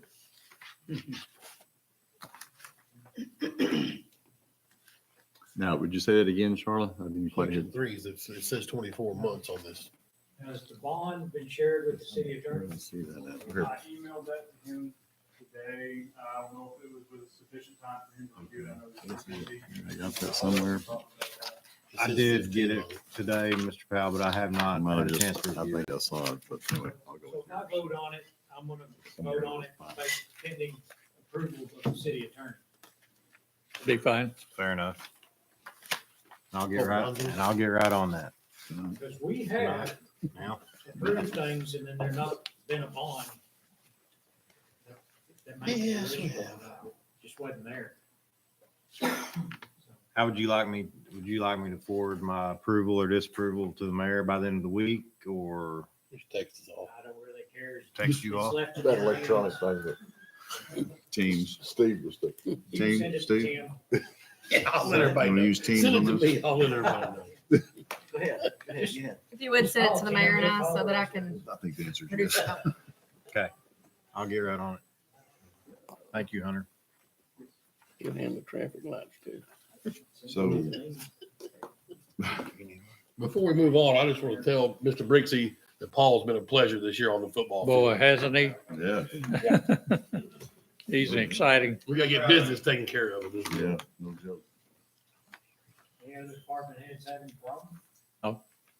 I mean, they had suggestions just like Jeff and went back and we cleared them up and everything. I'd like to say there are approved complete construction plans as well that the heads approved. So that's all been reviewed. We made whatever revisions that they wanted to those. Added that to the bond quantity numbers. So and we've got health department approval as well. Health department approval on, what did the health? what Can is you the health repeat department that? approve? We do have health department approval. Thank you. What did they approve? We've got full construction plans that have been approved by the health department and the water, sewer, and street heads. What comes after 1B? One C. One TBD. Well, 1B though, just considering that real, does that cover the connection to, Center Street? Cause it looks like it just kind of comes at a 90. And I was wondering if there's any kind of radiuses there to go into Center Street. Yes, there is.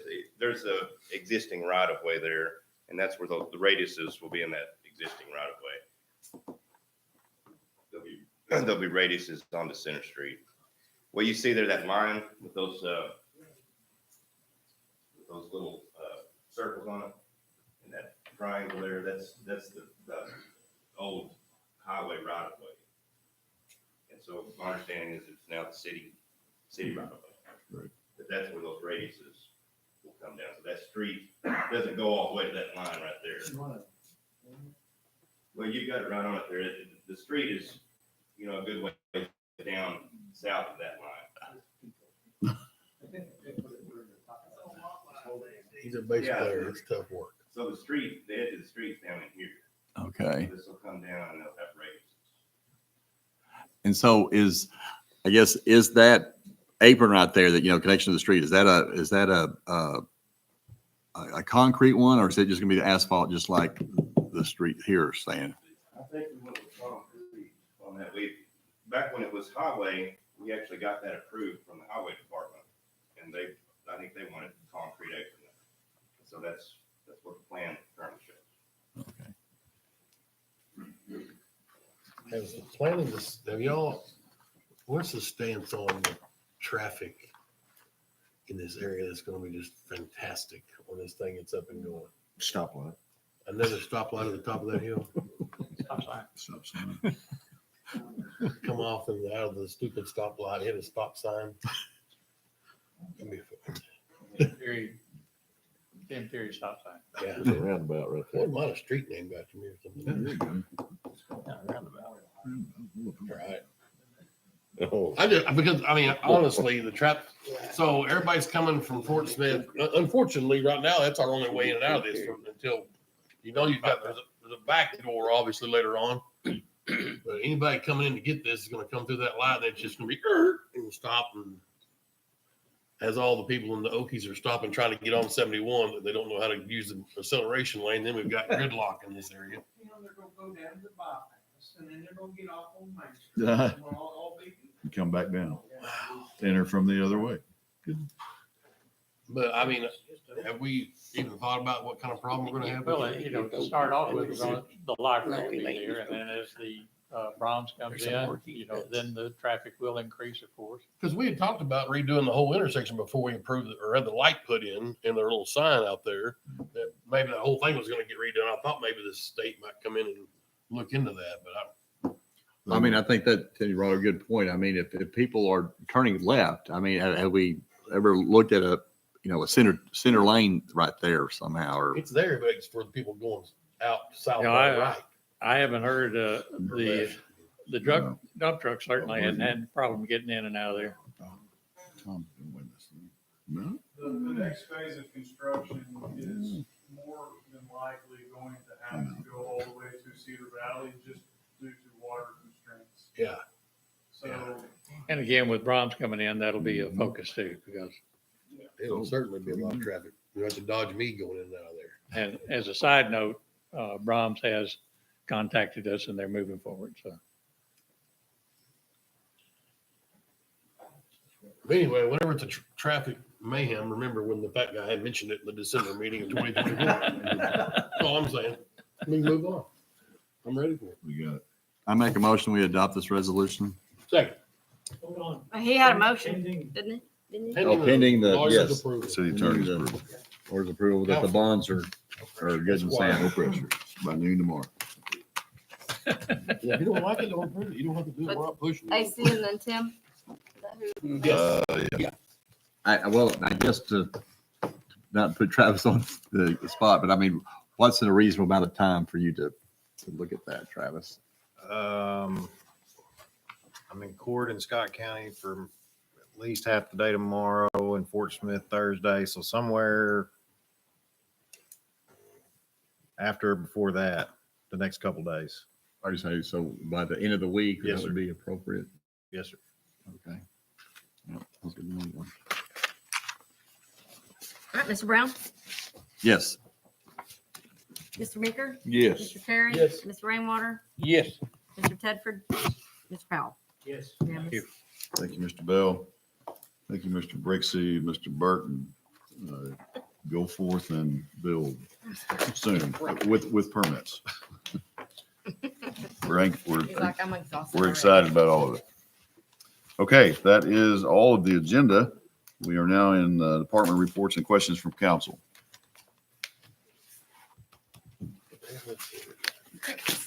Crickets. Going once? Anybody for the I guess department just heads? one other time is, again, just to follow up again, when is the next budget session? Thursday. Thursday. 6 o'clock. There'll be 6 budgets all encompassing the water and sewer departments. At 6 PM. Right. And the next one will be on the 12th, and then the 19th. Those are the dates we have. And I would, right now, the budgets that I have are, the parks will probably be ready. Then I have police completed, planning submitted and completed, but I need to review it one more time with Sunny. The ones that we're still waiting on are animal control, street, fire, and general. Animal control has 1 budget, street has 3, fire has 3, general has 1. Okay, no further questions or anything from a department head specifically. We'll move to council forum. Mike has a form up there. Anybody? Gentlemen? You have nothing, Mr. Yeah. Tupper? Are you sure? Okay. I'm not counsel, but snowflakes, everybody happy with the snowflakes in Main Street? Look good. We like them, don't we? Okay, cool. Parade, Mr. Purvis, would you give us a quick rundown of the parade? We are doing something a little different this year that hasn't been done in a long time. Parade is Monday night, and to clear up some questions a lot of people had, because of when the high school football championships are played, because we're kind of spoiled, reduced our team being in, the parade is the Monday after the first week of the first Saturday. That's why it's late this year, the first Saturday week is 7. So it's the latest it could possibly be. The next Monday, we will have a grand marshal this year. We have not had a grand marshal in many years. And Kelly is our grand marshal. Yeah. We're going to honor Kelly because he has been part of the parade committee since the mind of man knoweth not. Dedicated to us all.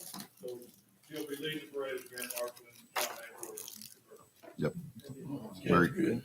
Very cool. He was excited about it. He wasn't quite, I don't know if he had, somebody leaked it to him, but when Bob told him at the meeting, I was expecting him to go nuts, but he's been very inquisitive since then. Who's picking me up? When are they going to pick me up and where are they going to take me back? Oh, okay. Okay. Casey, you got anything to add? I know you got a skating rink coming. Yeah, we'll have that skating rink out there. We'll do a little ceremonial tree lighting, and then we'll have some food trucks out there too. Then the skating rink's going to be at the edge parking lot for. Casey, is that why you're on crutches? You didn't try to skate the rink out? Yeah, he. That contractor tracked me down looking for money. No, there you go. I want to thank everybody, the council and everybody for doing a 15 agenda item meeting at 10:04. 3 hours? That's not fast. That's great. And let me tell you what we did this morning in department head, as we noticed that this was going to be 15 items. There's no money involved. I want everybody to understand there's no money involved, but everybody wrote down a time of when they thought this thing was going to be over. It's 10:04. And it looks like, as much as I regret it, Mr. Marsh won. Yep. Some of us, Chief Hobbs went to 12:05. We did. So we did really well. We got a lot of business taken care of, and I appreciate it. I want to thank department heads in public. I don't do that very often in public. I try to thank them at our meetings, but they do a wonderful job for you guys, the city. They work hard in their respective departments, and everybody but the AMP commission. I really want. Oh wait, chairman's here, so no, I appreciate everybody working hard together to get things done. So I would entertain a motion to adjourn. I'll make a motion, Mr. Mayor. Thank you. You are adjourned. Thank you very much. That's why I buzzed through the temporary budget deal for Tom. I knew he had a hot time Fayetteville going. just got beat tonight. He's been there for 12 years. Lionel, always